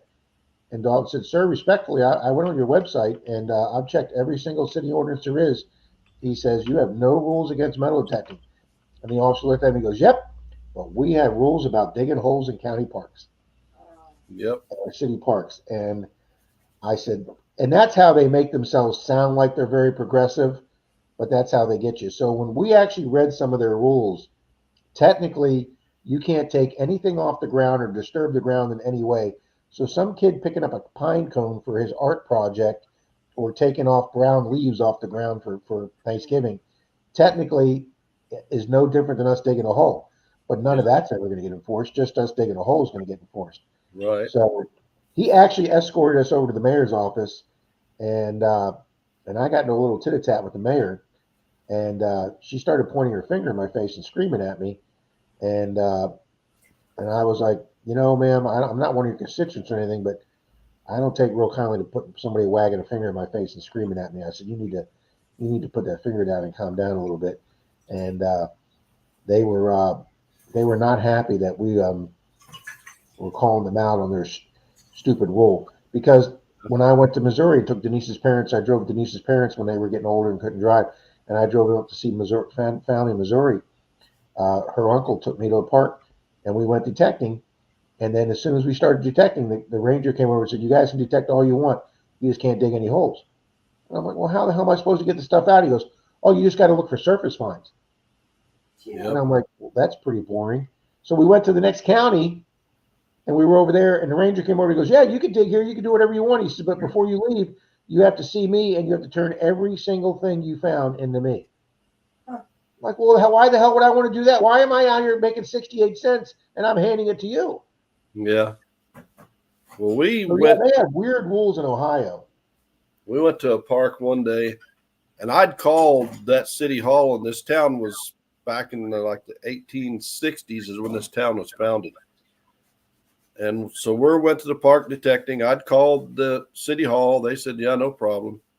And we're there like 15 minutes, and this officer comes up, and he's like, I can't allow you to do that. I said, do what? Metal detector. I said, well, I called city hall, and they said there's no problem. Well, who did you talk to? I said, well, I don't remember the lady's name. So we were still detecting while we're talking, or she was, and I was digging. yeah, she was digging. And then after about 5 minutes of him watching her, he's like, well, I see you guys are putting the plugs back and everything. It looks really good. He said, so I don't really have a problem with it. And he said, have you checked over there? I said, not yet. He said, a lot of people sat over there and a picnic right over there, and right over here, you might. Then he started telling us where to go. And he followed us around for over an hour just to see what we found, just visiting with us. But when he seen that we were putting our plugs back, taking care of the park, and everything was in good shape, he was fine with it. Yep. And I think, a lot, like I say, the one county that doesn't allow it, and their rangers come over and they're super polite and they're like, listen, just as long as you guys fill your plugs in, I'm not going to bust your chops about being here, but just please make sure you don't get me in trouble. And they're really great about it. And like I say, even the ones that have asked me to leave, they've all been polite and professional about it. I've never had a run-in with any park ranger at all. Everybody's been super polite, but I have never had not one problem, one person say you can't in Missouri. I've just met nothing but friendly people in Missouri. My sister loves living out there, Beard. She just does. Yeah, we like it where we're at. We went up to Kansas City with Bucky Mad Mag 1, and we done some magnet fishing and some metal detecting in this park. Well, park rules, you're supposed to get a permit. So I called, and they said, yeah, there'll be somebody there where you can get the permit. I don't remember, it was like $5 for this permit. And there was a sheriff's car sitting at this park at the building, and we knocked on that building for 5 minutes. Nobody ever came. And so Reese is like, what do we do? I said, we're going detecting. If they don't want to answer the door, we're going to detect. They say anything, we're just going to let them know, hey, we tried to get a hold of you guys and get a permit. We've called. We've done everything we can do. And we never found a lot. We found some clad. I don't remember if we found any jewelry or not, but we still enjoyed our time. And that car was still sitting there, and we left. I thought if they're that worried about it, they would have come out. The little city where I live, they have like when we have a garage sale at Denise's here in the county. Technically, you're supposed to get a county permit, like a $15 permit to metal detect, but nobody does, and the county doesn't care. They don't send somebody out. But my little city in Newport Richey, okay, which is actually in the city, Denise is in the county, and my little house is in the city. You're required to get a garage sale permit, and they're very stickler on it. So what they do is they actually have a city employee that drives around in a city truck, and he's a city inspector. So when we're doing our garage sale Saturday morning, here comes this city inspector. He pulls up, gets out of his car, and he says, you have a permit? And I said, no, sir, I don't. And he says, he doesn't tell you that they're going to fine you. This is how they do. This is how they make money. His next statement is real nice and friendly. He goes, would you like to buy one right now? And you have to buy the permit when he confronts you, because if you don't, he's going to give you an ordinance violation, which is a hell of a lot more than the permit. So They basically drive around all day long and they collect permit money for the city. The guy makes hundreds and hundreds and hundreds of dollars for the city that day. Yeah, the one town next to us, you have to have a permit to have a yard sale, and you can only have 2 a year. And I think they can only last 4 or 5 days, something like that. And the reason they did that, in years past, people would, on the main strips, would put a yard sale out, and it'd be out all summer. It'd be out for 3 or 4 months. So they had to do something to stop that eyesore as people's driving through. But I don't think they drive around checking to see if you got a permit or not. AZ Treasure Hunting do it. It was a few minutes ago. Well, actually, it was a half hour ago. They said the reason they're doing the shorts live and vertical is because people swiping up the shorts can see it, and you can get new subs because it'll show up on their shorts feed. That's interesting. I did not know that. Thank you for letting me know that, AZ Hunting Duo. Thank you. That's a cool reason to do it vertical. Hi, Patty Disharoon. Sorry I didn't see your comment. Good morning, Johnson Family Ventures, JFA. Hi, Mandy. Hi, Patty. Good morning, Team Clambake. Good morning. Welcome. Hello, anybody I missed in chat? Well, Beard, I refreshed my page. We are well over 90 thumbs up. That is phenomenal. That's awesome. Let me refresh again and see where we're at. 106 with 98 watching. You people rock. I'm showing 107. Well, there you go. All right. Well, I'll tell you what, since we've got a great crowd in here, I actually took the time before I left to go to Gainesville, and I did my Monday Digs duck race fill out. So let's start off with the Monday Digs duck race. Hey, Brockton. Morning, Mr. Brockton. Brockton was the big winner on Charlie's stream last night. He won the $50 Amazon gift card last night. Yeah, that was awesome. He should share.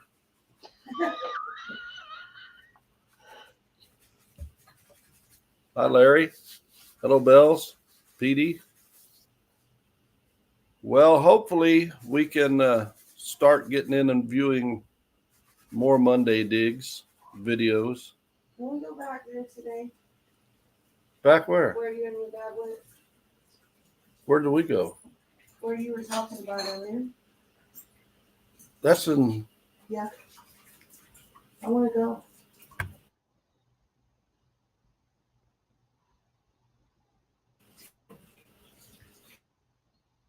Beard, I'm not going The what? to guarantee it this year yet, but I'm really hoping to get out there this late spring.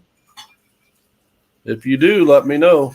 Absolutely, sir. I'm still haven't given up on trying to get this one permission. I got the phone number of the man's son, but not the actual man that owns the property. And there was 2 Civil War battles on this property. And they plow it up and they plant stuff every year. And what it shouldn't hurt anything to dig in a field they're plowing up. But when I asked Absolutely not. the hired hand for the number, he ended up giving me the son's number, and he's like, you could tell he was entitled. And I asked him about detecting. He's, oh, probably not. Like, well, I need to find your dad's number and actually talk to him. And there may not be nothing there. All right, guys, this first duck race. Sorry. This first race is for everybody that was in Monday Digs. If your duck is called and you're here today, you're going to win a mystery silver coin. Let's shuffle Good luck, duckies. everybody. We got 57 good people in my Monday Digs. That's a new record for me for Monday Digs. Thank you all very much. That's awesome. So this is going to be for a mystery silver foreign coin. 3, 2, 1.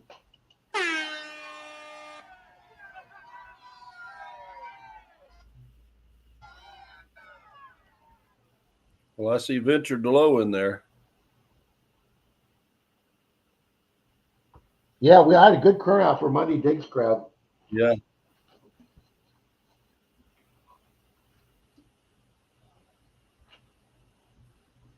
Most of our time since December's been not our time. No, you don't want to see Rob in a Speedo. No, that's Denise doesn't even want to see Rob in a Speedo, okay? Uncle Pete, good morning. Hi, Papa. Past and present. There you go, Arky. Sounds good.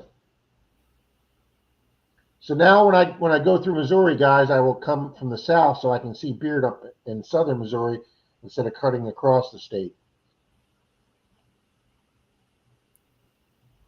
I still got that permission where you found your barber quarter at. I'd go back there in a heartbeat.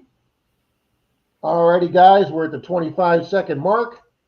Coming up on the 19-second fade, and there it is, guys, the 18-second fade. Bad Idea Labs out in front, Old Paylone, Detect, Dig, Smile, Peter, Hot Mess Fishing, Miss Alicia. And who's it going to be in the last 8 seconds? Is somebody going to come up from the back? Is it going to be Tin Man Magnet Fishing? Is it going to be Tin Man? No, I think I'm sorry. gonna It's be Madtown. Madtown Fishing. Anita. Madtown Magnet Fishing. Congratulations, Anita.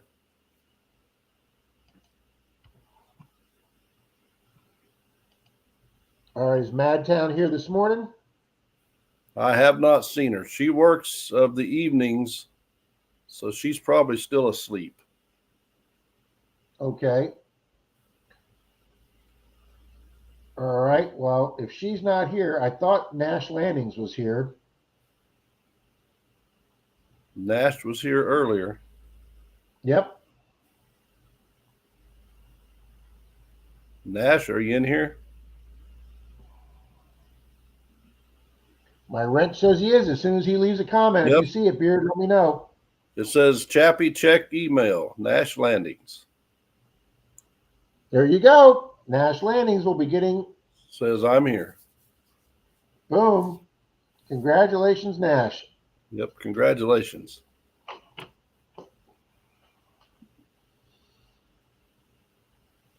Well, that worked out well. Yeah. All right.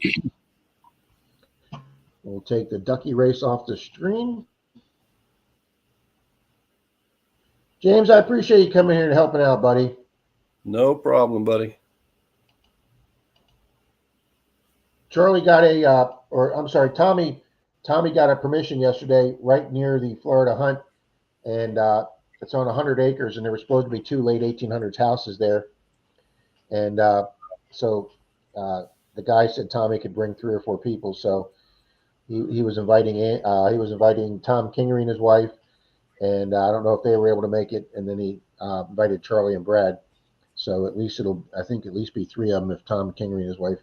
Met Tom yesterday, super nice guy. All my subscribers that I met yesterday, guys, all got some gooeys from Miss Denise. Tom Kingery got them.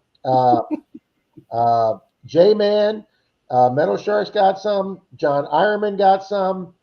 Joe Groney and his wife got some. Beard got some.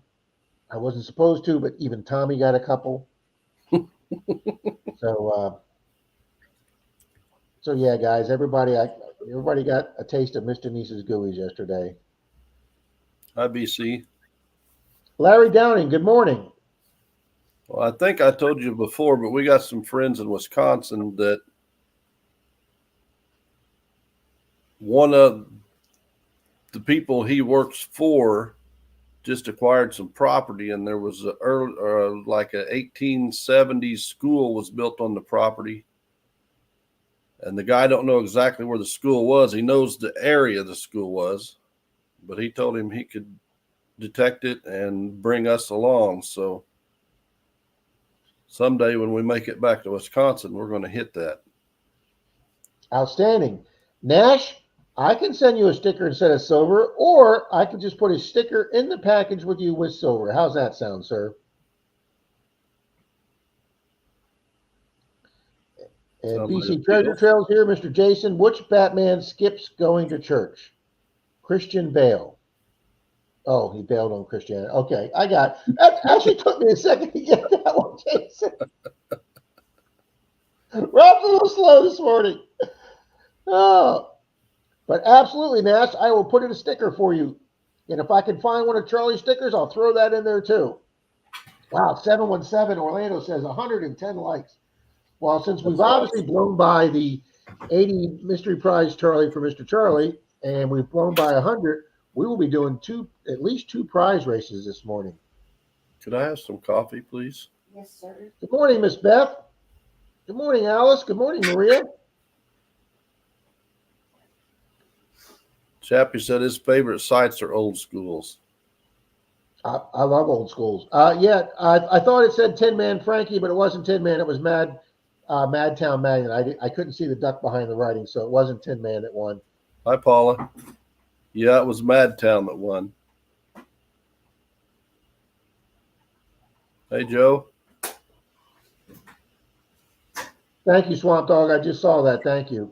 I'm having to bounce back between two computers, guys. One that's got the participants and one that's got the stream. Yeah, Willie, Anita wins a lot. She's a lucky girl. Yeah. Hi, Pastor John Preston, Long. good morning.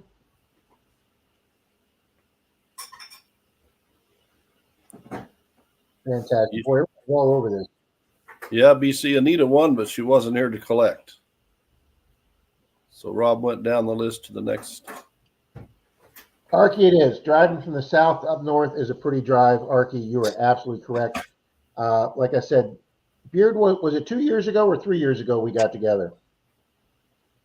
2, I think. 2 years. I think so. For those of you who are not familiar with that story, one of Denise's clients, her mother, who was in her mid-late 80s, used to live in a small town in Missouri, and they wanted her to be closer to them to help take care of her. So they moved her into a very nice, fancy adult living facility that used to be an old historic hotel in St. Pete. Beautiful place, 5-star service. They took great care of her, but she didn't like it because she missed a lot of her friends in Missouri. And she finally said, "Listen, I want to be independent. I want to move back to Missouri." And they were like, "Okay." And she's like, "I want all my furniture and everything." And they're like, "Well, Mom, that's going to be really expensive to hire a moving company. You know, that's kind of going to take a big chunk of the budget." And so the client was telling Denise, "Man, we really wish you knew somebody that could rent that could drive that had the time to drive a small U-Haul out there. Mom doesn't, she only has a couple rooms full of stuff." And Denise goes, "It's already done." She goes, "What do you mean it's done?" She goes, "Rob will leave tomorrow if you want to leave tomorrow."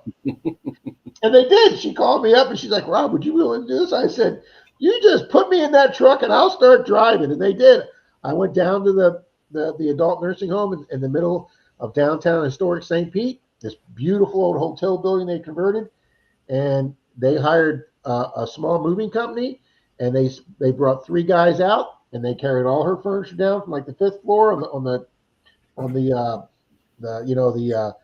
you call it, the elevator, the furniture elevator. Yeah. And they loaded everything into the U-Haul for me, tied everything down in the U-Haul, closed the back door of the U-Haul. We put a lock on it, and I got in a cab, and they said, "See you in Missouri." And I started driving to Missouri right there from St. Pete with this little U-Haul, and then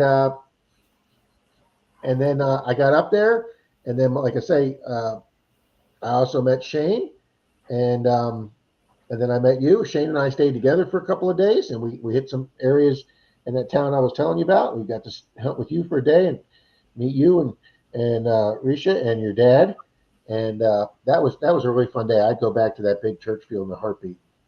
Yeah, we haven't been back in a while. Dad said he went there the other day, and the police officer pulled in there and told him he couldn't be there while school was going on because all the school kids at the church are out there waving at him.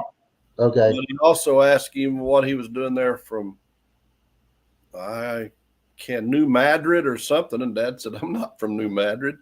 So he must have seen his license plate wrong and thought that he traveled from a long ways away just to be there. So that's most likely the reason that he told him that, because another officer went by shortly after and just waved and went on. So he must have just thought Dad traveled there just to do that. But we Good morning, Miss Paula Abrams. And we got Thanks, permission man. around that church too, Rob, and we haven't hardly done anything around the church itself. Past and present says, "I'm a seller, hold not now, or old home sites." Yeah, see, that's something we don't have. You know, I guess you guys have them out in the Midwest, but we do not have them in Florida. We do not have basements in Florida. They've never had basements in Florida, so we can't like go to an old site in the woods or whatever and see a cellar hole. That just, everything here was built actually up off the ground in the 20s or 30s. How we can tell a house from the teens, 20s or 30s, it was built up on either wooden or cement blocks, and there's a crawl space, and that's how we can tell a house. I guess they thought that the ground was too damp or too unstable here, so our houses were built up. So when you see a crawl space about a foot deep, that's how we know here in Florida it's a really, really old house. But yeah, we don't have cellar holes down here. We got no cellar here behind our house. But There's Mr. Venture Dulo. Good morning. Cellars around here.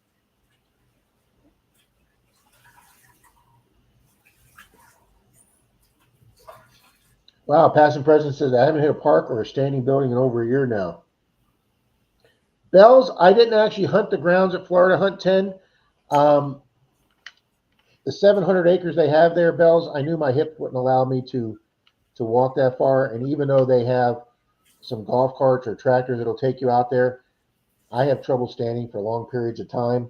So I didn't want to be out in the middle of a several hundred acre field and just be in massive pain. So I actually didn't hunt the grounds there. Uh, I had I had permissions in Gainesville that I'd had from previous times up there, so I hunted those permissions, and then I went to Florida Hunt 10 yesterday at 4 o'clock, and I got there before the award ceremony started, so I could start meeting people. And I met John Ironman and Tom Kingery, JJ Groney. Thanks, hon. And so I was there to socialize yesterday, give out some stickers, give out some GUIs, you know, have fun and clap for the people that won their prizes and get to meet some people. And I also brought with me one of those sheaths that Detector Warehouse has made up to go with one of their prize packs.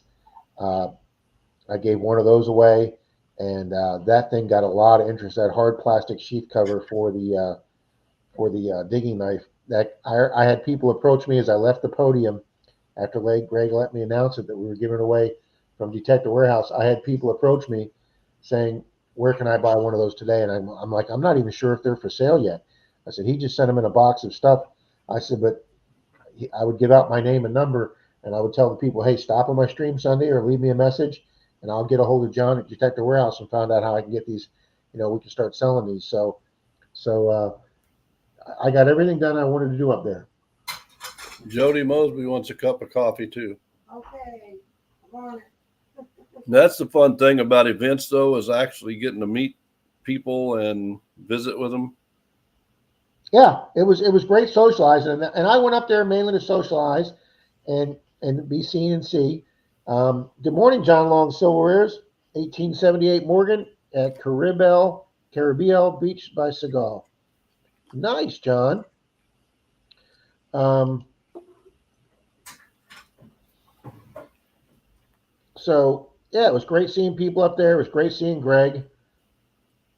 Areas of the Big Bend coast that used to be the Piney Woods. Frankie says I need her horseshoe, the one she keeps winning. See you later. What's in the plug?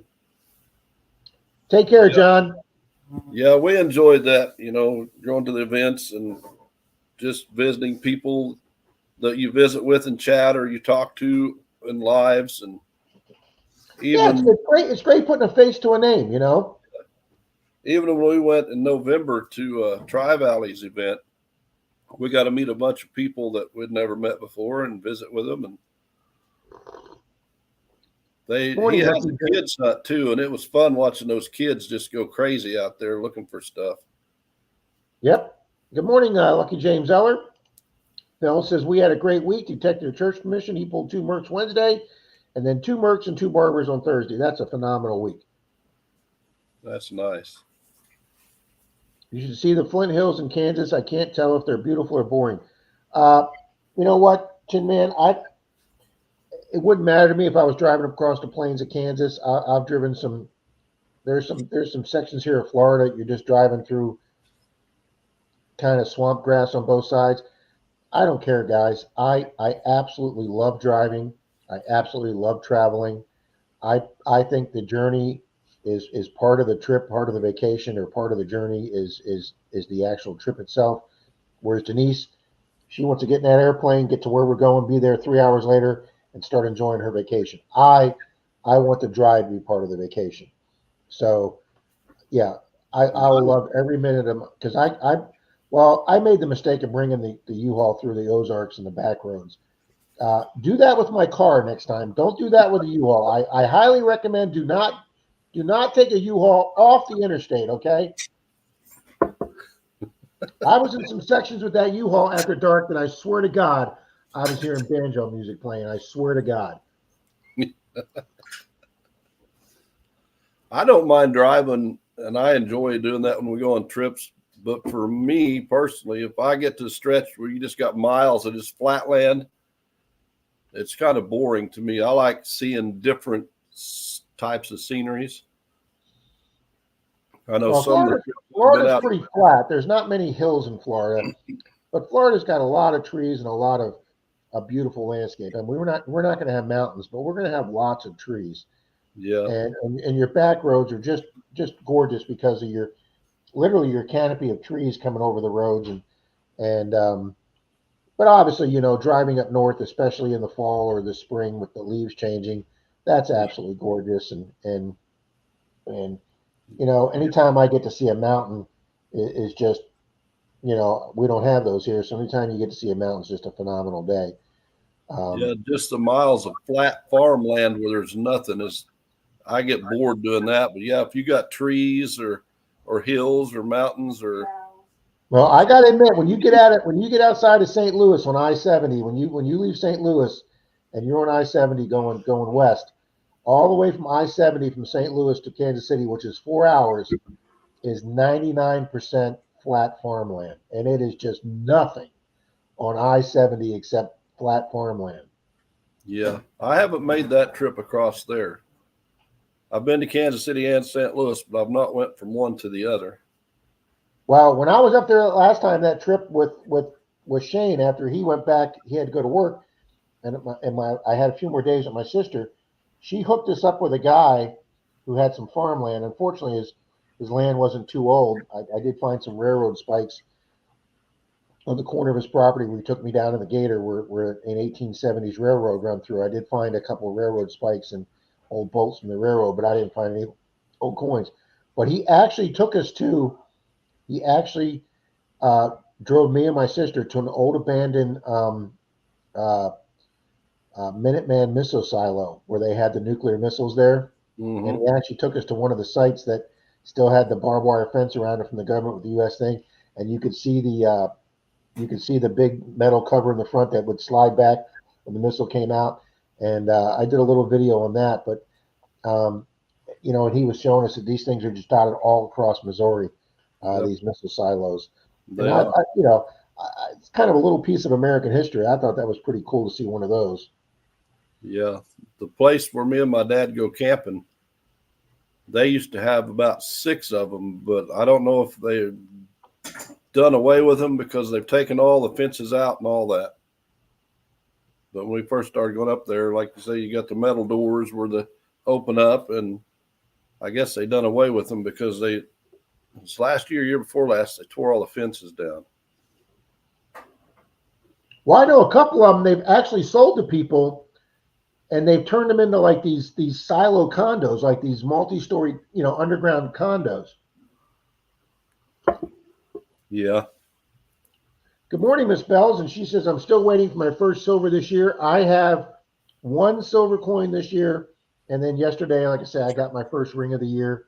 Pretty sad in February, and I'm at one ring. Good thing I'm not going head to head against Team Lynch this year again, because they'd probably be kicking my butt again this year. They thoroughly kicked my ass last year, Beard. Yeah. Morning, Anita. Yeah, I haven't found a silver this year either. I've found other silver items, but it's not a silver coin. Yeah, I don't. I just got the one silver coin. I don't have any silver rings yet or any other silver. Like I say, Charlie got that nice little silver bangle bracelet, and then Charlie also found a ring up there this weekend. So we found 2 rings in Gainesville this weekend. But I'm going to be putting my video together today. Probably not for tomorrow's Monday Digs, but probably for next Monday's Monday Digs. Thank you, Jeremy. Good morning. Good evening. Good morning. Good evening. I had to remember what stream was. Good evening. Good morning, Bad Idea Lab. You do these back to back at midnight and then at 9 in the morning. I'm telling you, Beard, you get. Yeah. Well, hi, Bob. That park I was telling you about that hadn't been hit, Risha found a silver plated spoon, and that thing was like this long. It was a giant spoon. 10-Man Magnafish asked me, Rob, how do you deal with tornadoes? Then when do they appear in Florida panic rooms? First off, we don't have panic rooms here in Florida. And second off, we don't get what you would call a traditional tornado here in Florida. We don't get like EF3s or EF4s or EF5s. the biggest tornado I've ever seen here in Florida is like a F1. And a lot of them we get are even F-zeros or don't even register on the Fujita scale. But I mean, we'll have some here that very, very rarely will like take off a roof. But to have a tornado come through and take out like a several block or a several mile swath is actually a very, very, very rare thing here in Florida. We get more water spouts than we do over the water and then when they usually hit the land, they literally break up when they hit the land. But a tornado is a pretty rare thing for us here. Hurricanes are a lot more common for us than tornadoes. And then fortunately, when we do get a tornado, it's not a massive tornado. Morning, Miss Dirt Clod Patty. You must be way behind in chat, Rob. I am 10 minutes. See, I tell a story and my screen doesn't. Good morning, Mr. Dale Whistle Pig. We're going to go somewhere today detecting. I want to go where you found the silver. Thank you, Bells. We need to go back to that courthouse. Finish it. Grandma Kelly is wow, what's the word I'm looking for here? As as outgoing. I can't Risha said we're going to fight today. You're going to fight today? Yeah, she wants to go one place detecting, and I want to go another. My place is funny. You know what's funny, and I've told it. I haven't told this story in a long time. I didn't find my first silver dime, my first silver detecting for 11 months. I started detecting in February of 17, and in January 2018, I was going to go to this park. And before I left the house, my sister called me, and they were up in Buffalo. Her and her boyfriend were up visiting. I'm sorry, was it her? Yeah, her and her boyfriend were up in Buffalo on vacation, and they got snowed in with a snowstorm that hit, and they couldn't get out of town. So she says, "Can you go over to my house?" She was living at these folks' house. She had a room at these folks' house, and she said, "I'll tell you where my hidey hole is, and can you like go grab $300 out of my hidey hole and send that to us, Western Union, whatever, because we're low on cash up here since we're stuck up here." So I drove over to her place and I went and got the money, and so since I was at her place, I had to go a different direction. So I went up going to this old school that had actually gone to junior high there. It's now a high school, but 40 years ago it was a junior high, and it was built in the early 60s. So I said, you know what, let me go do their common grounds. And so I completely changed places to hunt based on my phone call from my sister. And that was the day I found my first silver dime, and I wasn't even supposed to be at that place. So you never know. Go to one of those places where you don't think you need to be, and maybe you'll have a good day. Yeah. Well, my place is about 25, 30 minutes away. Hers is hour and a half, hour and 45 minutes away. Well, you have to plan a day you can be there the whole day. Yeah, but it's also a place where I talked about earlier, and they said we couldn't dig. So I told her we need to hit that on a cold day where there's nobody out and about there. That's a good idea. I never thought of that. Jason says, "What's a Texan's favorite moving company?" Y'all. And there's Paula saying, "Good morning to Pick and Bean."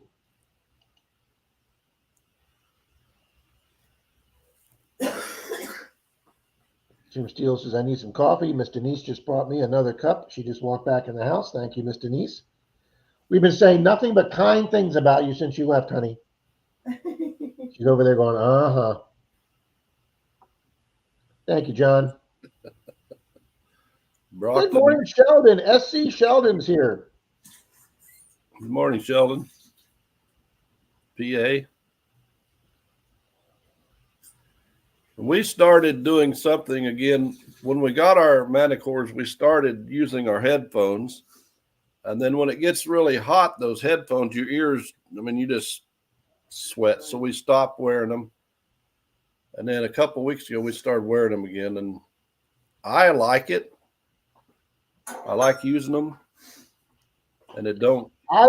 I find the same thing with you. In the summertime here in Florida, they're just way too hot to wear. Okay.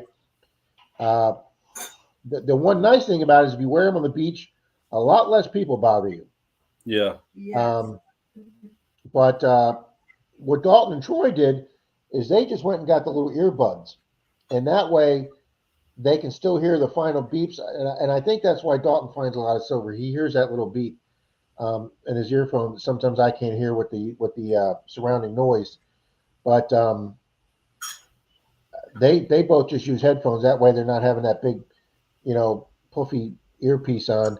But I've pretty much learned not to. I mean, if it's a really rough surf day or a windy day on the beach, yeah, it helps to have headphones. But I have generally found most of the time I don't hunt with headphones. And you know what? If I remember, Beard, I'm going to make that next week's poll question. Yeah. Okay. Past and present. Heavy Meadow says, "Good morning. First off, good morning, Heavy Meadow Detective. I can't wait for Freedom Fest in May. I think a lot of people are gearing up for that one." Past and present says, "If you hit a cellar hole, always swing the coil on the standing inner walls, as they used to put a coin in their walls under the front door area for luck. I've found 3 like that." That's awesome. I didn't know that. Hi, I Dan. have seen Green Mountain metal detecting Brad, and I've seen him scan the inner wall sometimes with a detector vertically. But Tim the Man one says, park that we've been going to, I couldn't live there because of the dogs. I love dogs, but this one yard's got like 10 dogs. And as soon as we pull up and stop, they just go nuts. And the neighbors are outside saying, "Shut up." yeah, the neighbors are out screaming at them. So with the headphones, they can't hear the detector beeping because Yeah. I've noticed other places we go, "Oh, we okay, hear the okay." detector Go crazy. and go crazy. Hi, Bucky. And that way we don't have the neighbors hollering at us, "You're driving the dogs nuts," or whatever. You know what? That's a smart move because I didn't think about that. I had one lady complain for me. She actually got me thrown off of permission because I disturbed her dogs. She had a kennel out back, and I never thought about putting the headphones on to cover up the beeping noise. See, I just learned something today. Thank you for that, You're Beard. welcome. And I won't even charge you for that, Rob. Of course, there's a freebie there, right? Okay. I'll give you a free one. Bell says they're going to the hunt in Missouri in April, James. Bell says, Miss Alice says, everyone have a wonderful day. Grandma Kelly said she's going to be there. Oh, okay. John, I didn't realize Seagal was your daughter as part of the Metal Sharks team. Absolutely. J-Man's assembling his own team there.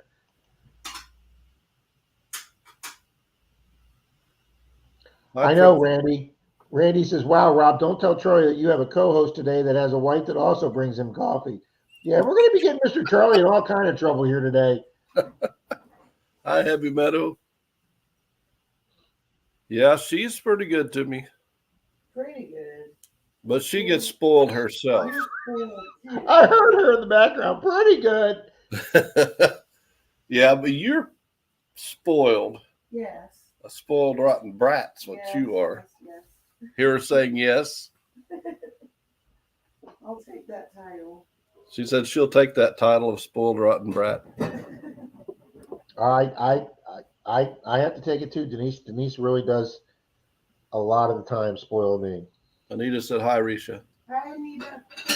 Yep, she spoils me, and I do my best to spoil her. Monty says, "I'm not right if I'm not doing a couple 100 miles of driving a day." Well, I don't know if I want to do a couple 100 miles every day, but I put 395 miles on this trip in 2 days up to North Florida. I do, Mona. Thank you, Marty.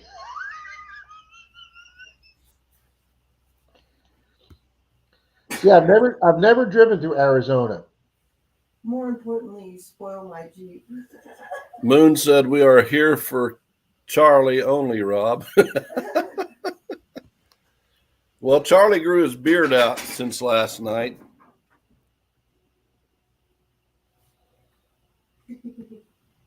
I'll tell you something, Beard. He looked phenomenal with that 90 pounds he's lost. He looked phenomenal. He looks great. I Reese pulled and up to I him. were I pulled up to him on the permission. I said, "Hey, I'm looking for some guy named Charlie," and he started laughing. Reese and I are wanting to do that carnivore diet too for a while. Yeah, he said he's Well, lost 92 pounds since August. That's maybe it was September. But that's just insane. And he seems, uh, pretty happy and energetic. That's a whole other person. well, and I'm not going to go into Charlie's personal history because it's not for me to place to say, but he's got a lot going on his plate. Um, a lot more than just his mom passing away a couple months ago. Um, his father's getting older and having some issues. He's got some. He's got no. He's got two other family issues. He's dealing with. He's got quite a bit going on in his family, but yet you'll never know it because Charlie's a very outgoing and personable guy, and he's not here to put his family problems on the screen. But I do know that with that stress, he was eating very bad. He had diabetes. Uh, like you said, he was feeling sluggish, and he said that he says I'm off all diabetes. My doctor's got me off all my diabetes meds now. He's off all meds. He says he feels better. He says he's not aching as much. Um, so I would imagine it's also going to be helping with some of the stress in his life, and he just does. He just seems way better overall, and good for him.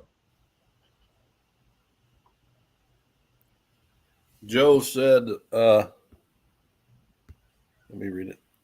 At least Beard knows to bend the bill, Rob. Yes, yes. I got my man Beard here that knows how to put a hat on. Folks, let me tell you something. If somebody who looks like Beard showed up on this stream wearing a flat hat, I would be scared, okay? Because I it do just have a couple hats that's got a flat it just bill, ain't right, okay? but I've always grew up curving the bill of my hat. No, I mean, I've ever since I played Little League Baseball at 7 or 8 years old, you just, your coach, your dad just grabbed your hat, and that was the first thing he did. I mean, Yep. it was just the way it was. Oh, Marley finally found silver in a box of halves. I know he's been trying it and he hadn't gotten silver yet. Congratulations, Marty. That's awesome. Got my first 40%er. I'm finally back on the silver trail, guys. I was on a 5 box cold streak with the halves, and I finally, on box 10 for the year, finally got back on the silver streak. And then I put the video out Thursday uh, when I was in Daytona at the races 2 weeks ago with my two friends. Uh, I was able to stop at several banks in Daytona on the way there, and I got rid of about $1,000 worth of halves that I had to have here. And at one of the banks, I said, "Do you by chance have any rolled coins from customers?" And a lady goes, "We've got $900 worth of dimes in the back. How many do you want?" And they said one person just brought in 250. I said, "I'll take the 250." And out of those $250 worth of dimes, two silvers. I hadn't found a silver dime in a box of silvers probably in about 2 3 years. So I did that video Thursday. It's gotten very good reception. And then Saturday morning on the way to go digging at Florida Hunt 10, after I checked out of my hotel, I had $25 left of those dimes that I'd checked to turn in, and I saw Wells Fargo was open on a Saturday, so I stopped and turned them in. And I said, "By chance, do you have any rolled coins?" And they said, "A lady just left here, turned in $150 of pennies, dimes, nickels, and quarters." I said, "Put those babies right here on the counter," and I bought every one of those 100. So I took in $25 and wound up having to take another 125 out of my account, and those are in my car right now. So I'll be doing those this week. And we have Mr. Bob Mazzoli here. Great to see you again, Bob. Always love when I see the thumbnail from the old Mad Mag magazine.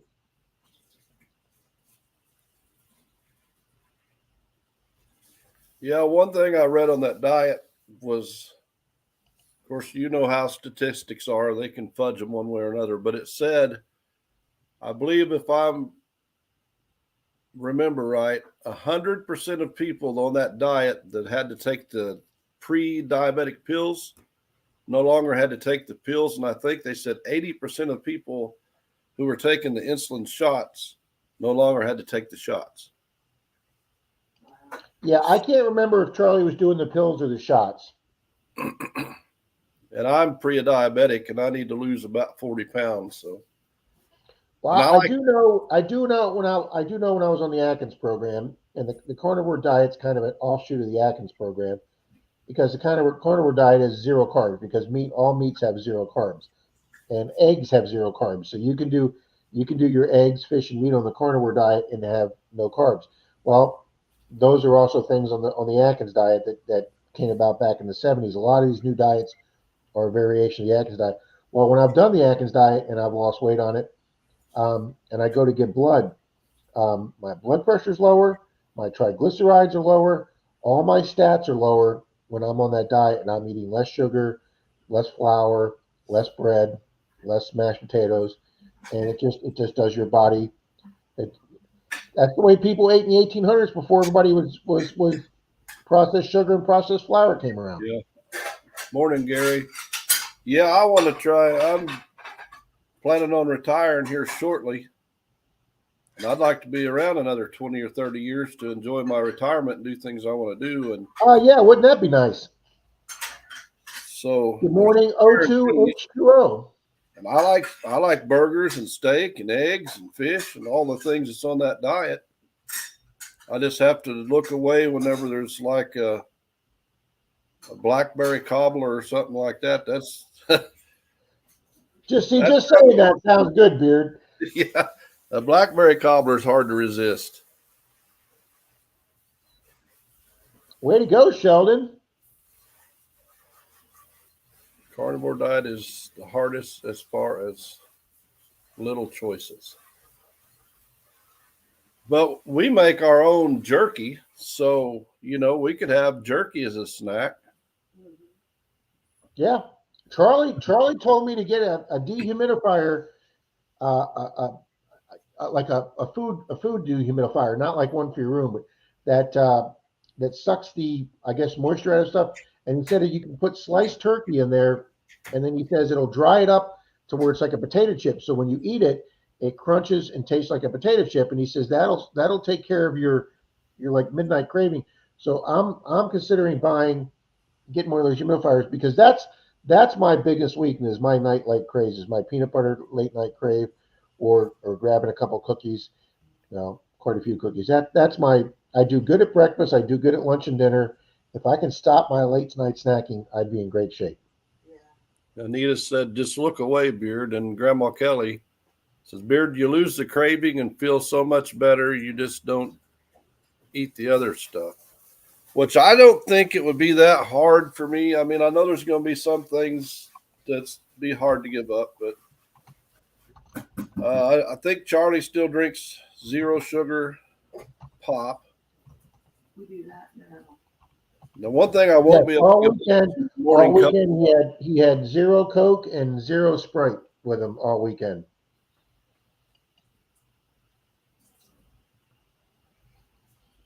I'll still have to have my coffee. Oh, yeah, I don't. Good morning, gentlemen. Your channel was recommended by Moon Over Miami. Hossel, Hossl. Welcome to the chat. Sorry, I'm 10 minutes behind saying hi, because I'm 10 minutes behind on the chat, because I get telling stories and Rob forgets to keep advancing his screen. Gary Mad said he's Mag 1, good morning. Says Robin Beard, good morning. Mad Mag 1, welcome. But I use zero sugar creamer in my coffee. There's Miss Yamil Rodriguez. Welcome to the chat. Again, I'm sorry I'm 10 minutes behind. Guys, Yamil Rodriguez is co-owner of Digging at Detectors. I met her, Charlie and I met her up at Florida Hunt 10 yesterday. We invited her to stop on the screen. We gave them some stickers. And folks, since she's here in this, since he's here in the stream, I will show you folks. We showed this in Charlie's stream last night. They gave me this beautiful Mind Lab hat, guys. I love that hat. Oh, it's a gorgeous hat. and obviously it's brand new. Still got the cardboard in it, guys. I just won one of these from Mind Lab. So, guys, I'm not going to be a glutton. This is what we're going to do for the 80 mystery giveaway right now. And since we're way over 80, and my computer erased my duck race that had everybody's names from last week. We're going to make this simple. We're going to do this on a hashtag, and we're going to do a random name drummer pick. So we're going to do that right now. So I want everybody to type in I need one of those hats. hashtag MindLab. Okay, and I'm going to go do the giveaway tool.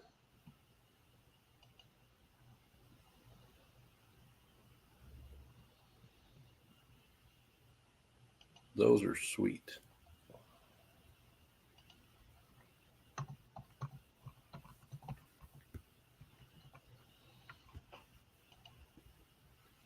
All righty, you guys are right on this. We got 26 entries already, 35 entries. Boom. Let's Get that see. If hashtag I would MindLab. win that hat, I would bend the brim. Apparently, It even comes a little bit started, Beard. yeah, that's a sweet hat. It's a well-made heavy-duty hat.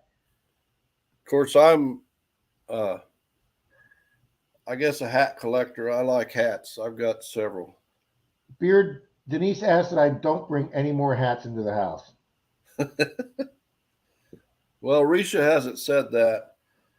Just like when Beard Light was playing basketball, which he had his final game yesterday, and coaches give out trophies, and he got Defensive Player of the Year, and he's just 5. And his little team, they lost one, they tied one, and they won all the rest of the games. And they were playing yesterday. He's preschool. His team is preschool kids.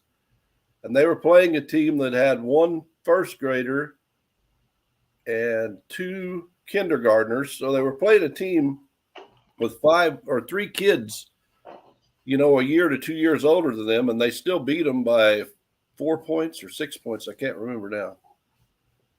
But So I have to ask you, how tall is the basket on that? 7.5 feet. Wow, that's still pretty damn tall. Yep. For little kids, that's pretty tall. But those are little fellers. And there was a little girl on his team, and she's really short. But you talk about a firecracker. Now, that girl is a hustler. If somebody with the ball would get loose, she'd run and go diving for it. She'd get in there with those kids way taller than her and fight for that basketball. She's an aggressive little player. She is going to do good if she keeps that up as she gets older. But, yeah, it's fun to watch those kids play. Well, we're getting a lot of great comments, guys, on this. Danny Boy says, played baseball, always had the rim bent. Absolutely, so did I as a kid, Danny Boy. Yeah. Shannon Dalton says, I am bald. Hats are for my safety. Good morning, Keegan. Everybody's putting in the code. Plugs for Day says, hey, thumbs up, can't stay for a great day. We'll hang out for a minute, Plugs. We'll get you we'll get this race going. We already have 64 entries already. You guys want to get in for this great for this beautiful Mind Lab hat? Just type in hashtag Mind Lab. This is courtesy of Digging at Detectors, a new metal detecting store over on the east coast of Florida, owned by Yamil and Leilani Rodriguez. We met them yesterday at Florida Hunt 10, and they were nice enough to donate this hat to us. Hi, Busby. So Anita want to give them a big shout out today. I'm sorry, what, Beard? Anita said, just out of curiosity, how many or who all has a Mind Lab out there? Well, we have 4, Anita. I have 3. I have 3.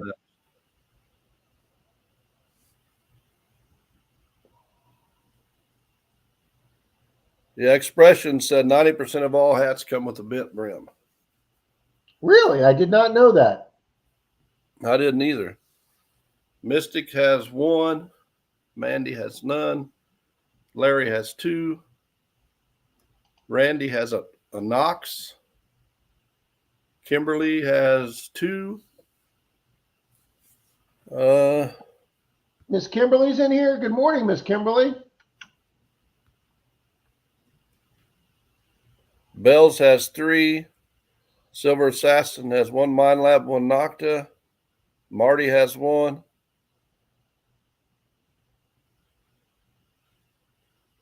Heavy Metal has 2. Good morning, Regina G.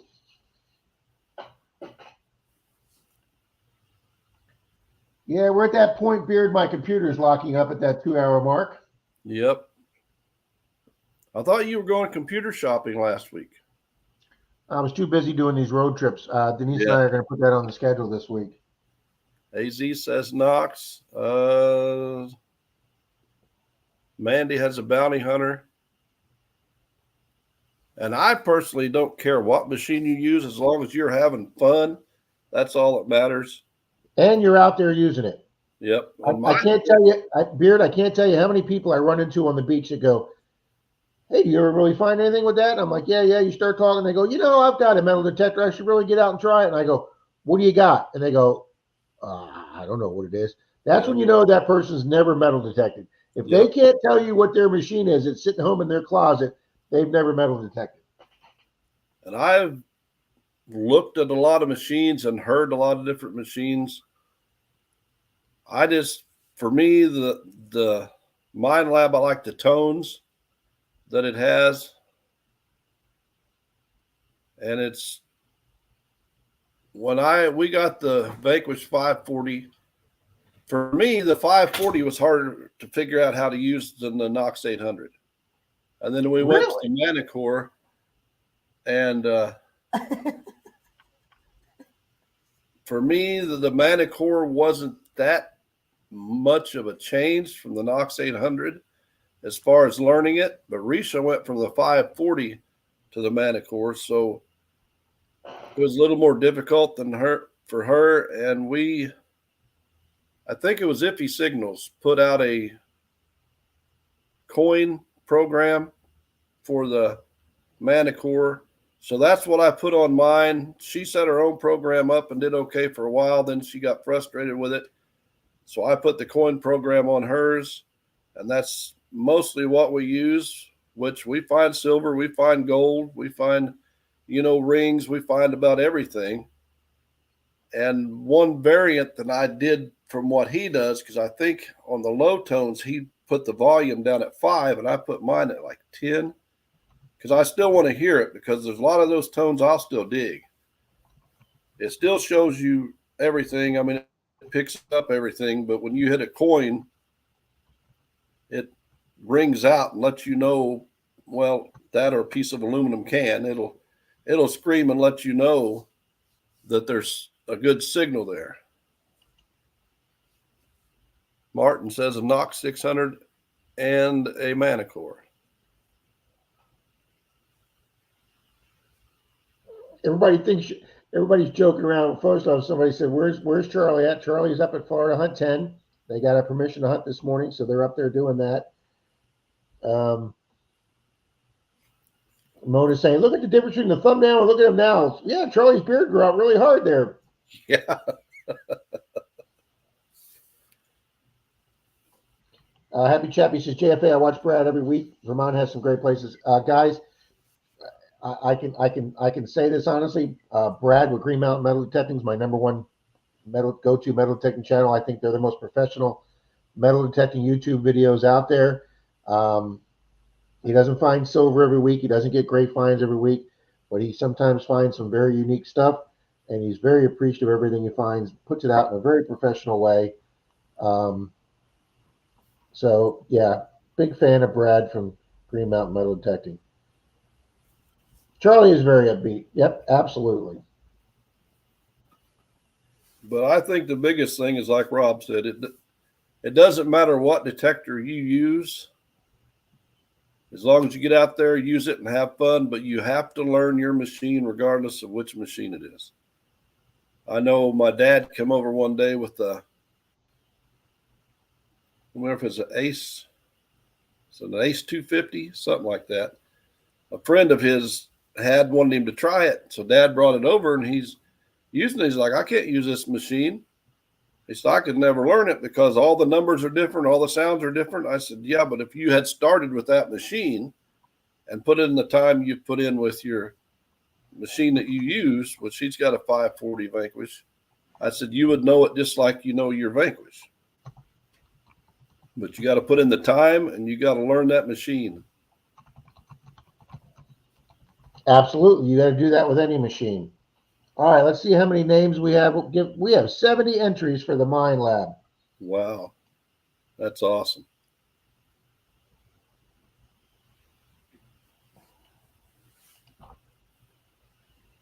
Well, I'm seeing 125 thumbs up. That's incredible. 95 people in here.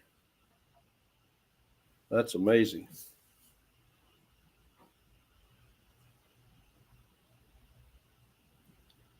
Patty says, good luck, everyone.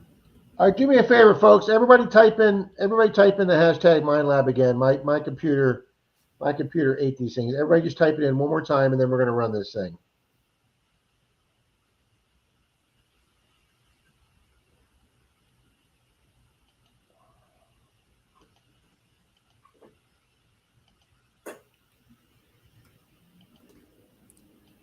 Yeah, I hate technical difficulties. When we did our giveaway, and this computer is, I forget what all it's got now, but it's one of the highest capacity. And we had so many people in there trying to do duck races. It was just overloading it. Yeah, I remember that night. All right, let's see. We're back up to here. 53, 56. All righty, folks, keep it going. Let's get back up to at least that 70. Type in hashtag MindLab. You need anything, honey? No, Morning thank blistering. Scott Jarvie, Beth, AZ. Wow, this is great. I can see everybody's name coming right up. Brockton, Jim. Marty, Olin, Pick and Bean, John, Lucky James Eller, Busby. This is great, guys. Hi, Lance, Johnson family. Hi, Wendy, Hello, Wendy. Hello, Gary's Metal Detecting. James Eller. Yep. Wayne's in here. Dumps 15. It did go by fast, Mona. Tommy lost his hashtag. NorCal, you're so bad. Oh, happy bears. That's right. The hashtag MindLab to be in on the hat. That is right. Full half. Hashtag bend the brim. Absolutely bend the brim.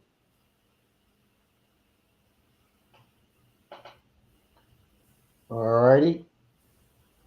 We're at 71. Yep, we're at 71, 72. Good morning, Silver Paws. I hope you're feeling better. You spelled it wrong, buddy.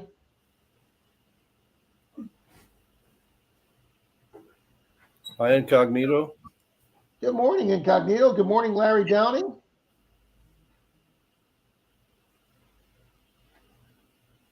Good morning, Show Me Stacker, Moon.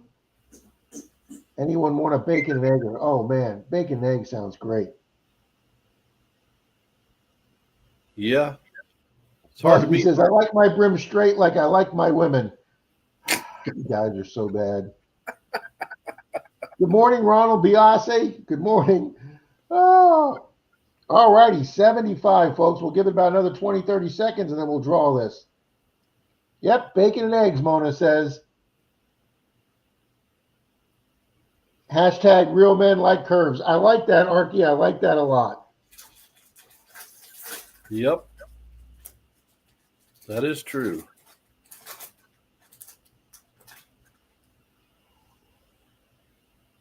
And we say that you need to read the manual, Martin Bishop says. Keeping it real, PA says. All righty, guys, the computer seems to be stuck at 75, so it seems like everybody that's going to put it in has put it in. Hi, Ronald. So we've got it up on the screen. Yes, we do. Let's go to, well, if I go to full screen on that, I can't see the screen for the giveaway tool. Good luck, everybody. All right, here we go, guys. We're at 76 now. I guess we're going to call it at 76. 3, 2, 1 for the Mind Lab hat. Good luck, everybody.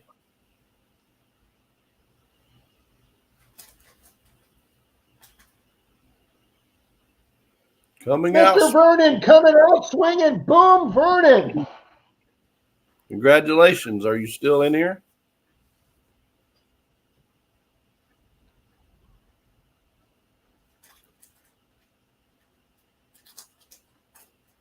I'm sure he is since he just had to type it in. Come on up, Vernon.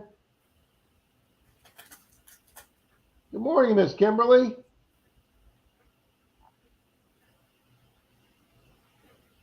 Good morning, Ishman. Hello, Beth. Yamil says, congratulations. Thank you for still being here. Hello, out Oh, west. Vernon. I hope he just didn't run out of the room.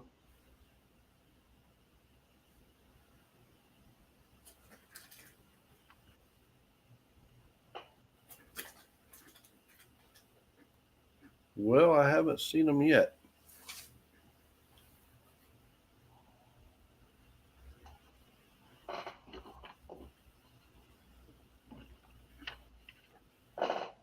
Hello, Papa Rouse. He had to see a man about a goat. That's what Anita said.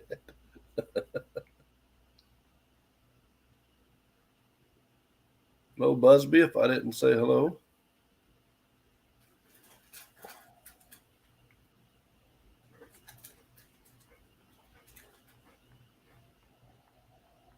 Still no sign. Hello, Gold Sniping Farmer. Martin Bishop, hello. Martin Bishop says, I always read manual until you understand what you're reading. It will help you. That's a good idea, Martin. Sometimes I'll have to read it 3 or 4 times. Larry Downing says, a swing and a miss. Now, I'm sure he's here. William E. Oh my God, that's cold, William. I'm here, but I can't find my ticket. Oh my God, that's cold. I almost said that, but I let it slide. Oh, that was so cold, William. Oh my God. Oh my God. See, Happy Jabby says number 612.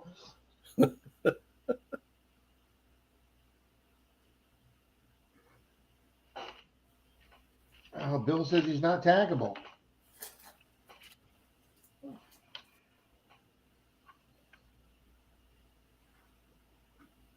All right, let me go to participants.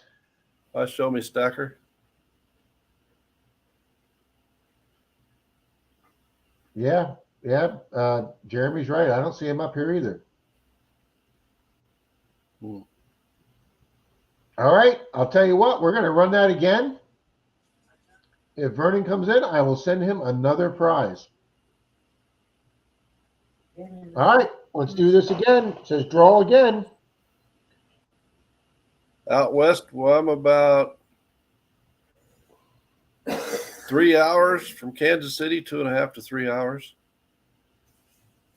All righty, guys, we're going to draw this again. 3, 2, 1. Good luck, everybody. Wow, I've seen my picture 3 times. BC. Mr. Jason, BC Treasure Trails. Congratulations.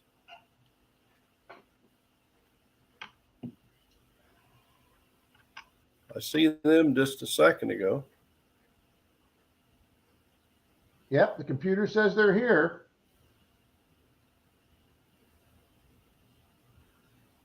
Hi, Drew. Hello, Miss Candu. Phil.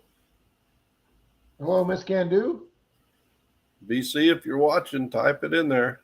Let us know you're here. Hello, Wygold. Digging up the Carolinas. NorCal's like, where did I put that confounded ticket?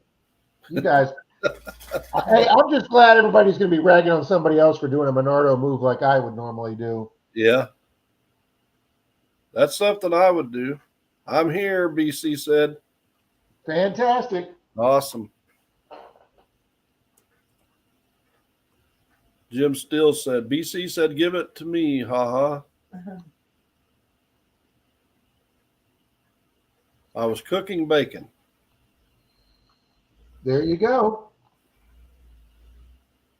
All right, congratulations. That's a sweet hat. Yes, it is. Well, guys, I'll tell you what. Since we hit over 100, we're gonna do a big silver giveaway today too. I like the shiny.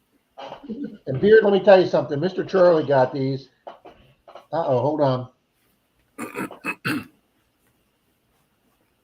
Oh, Vernon texted me, guys, and said he was at work.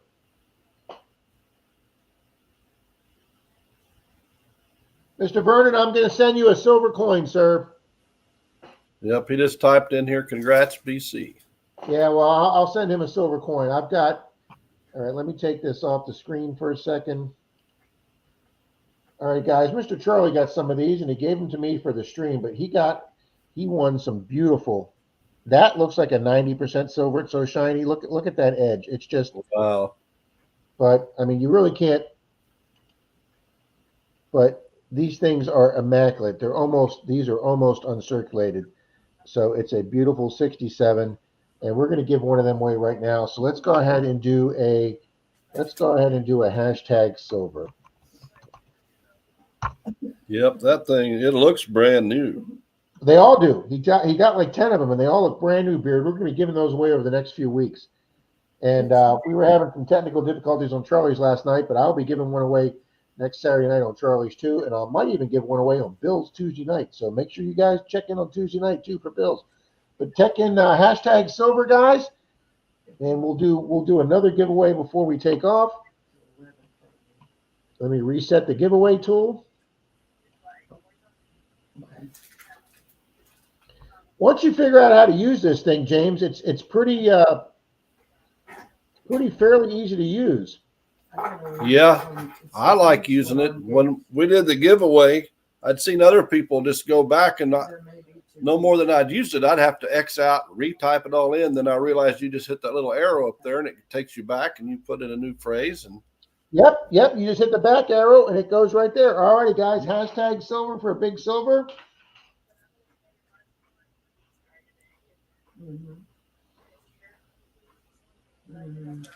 All righty, the entries are racking up. You all right, hon? No. hey, incognito.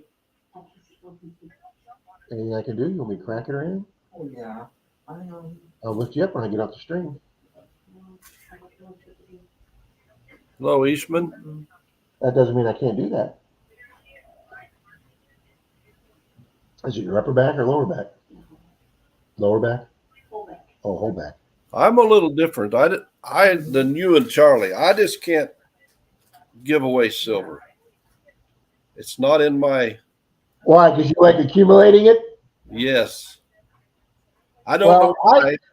I fortunately have got a few places down here that I get silver at a fairly good price, and then obviously, the stuff that I find in my $50 boxes, and then Charlie won some of these from a big giveaway a year ago, and he doesn't collect silver, so he gave them to me at Florida Hunt and said, Rob, let's use these for the giveaways on the channel. So Charlie gave me about a dozen of these that we'll have, and then I have one guy that has like a big bin on his glass counter at his coin store of just like buffaloes and constitutional silver and proof coins, and he just throws them all in this bucket for $2.50 each, and he throws a lot of foreign silver in there, like 6 pence and 3 pence and British dimes or Canadian dimes. So I can get all this really kind of cool silver at a decent price. So I enjoy giving away. Folks, give me some nice donations to give silver away, and I could just keep, and we just keep the channel going. Well, But there's other things you can give away, Beard, like we gave away the hat. Yeah. All I have to do is look. We went to a flea market that we have been to a few times, and we bought some silver there.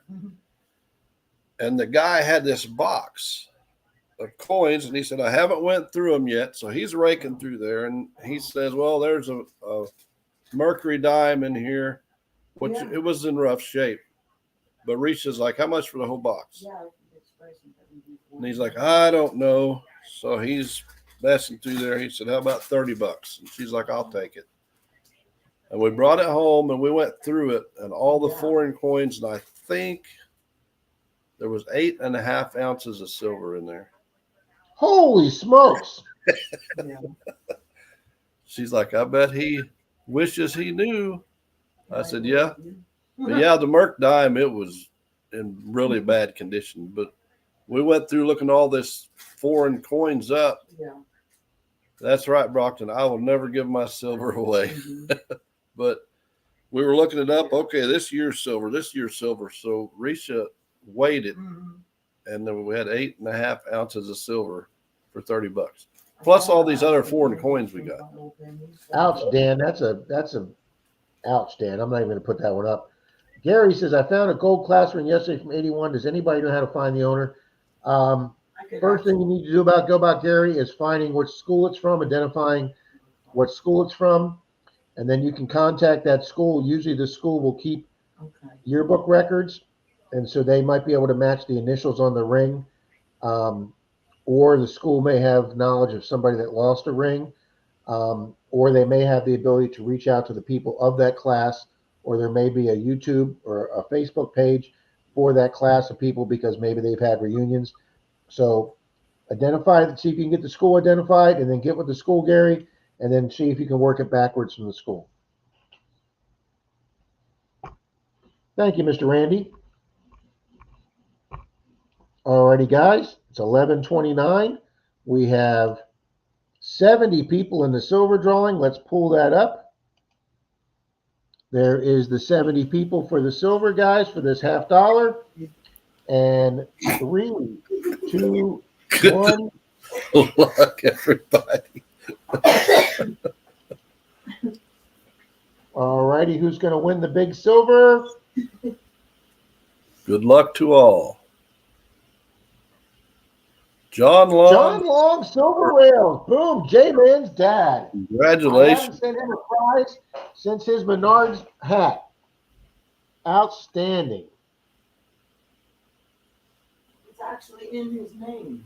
NorCal says there's a Facebook group that finds owners of class rings. It's called Class Ring Lost and Found. There you go. I didn't know that. Excellent. Do you need anything before I go? I don't think so. Thank you.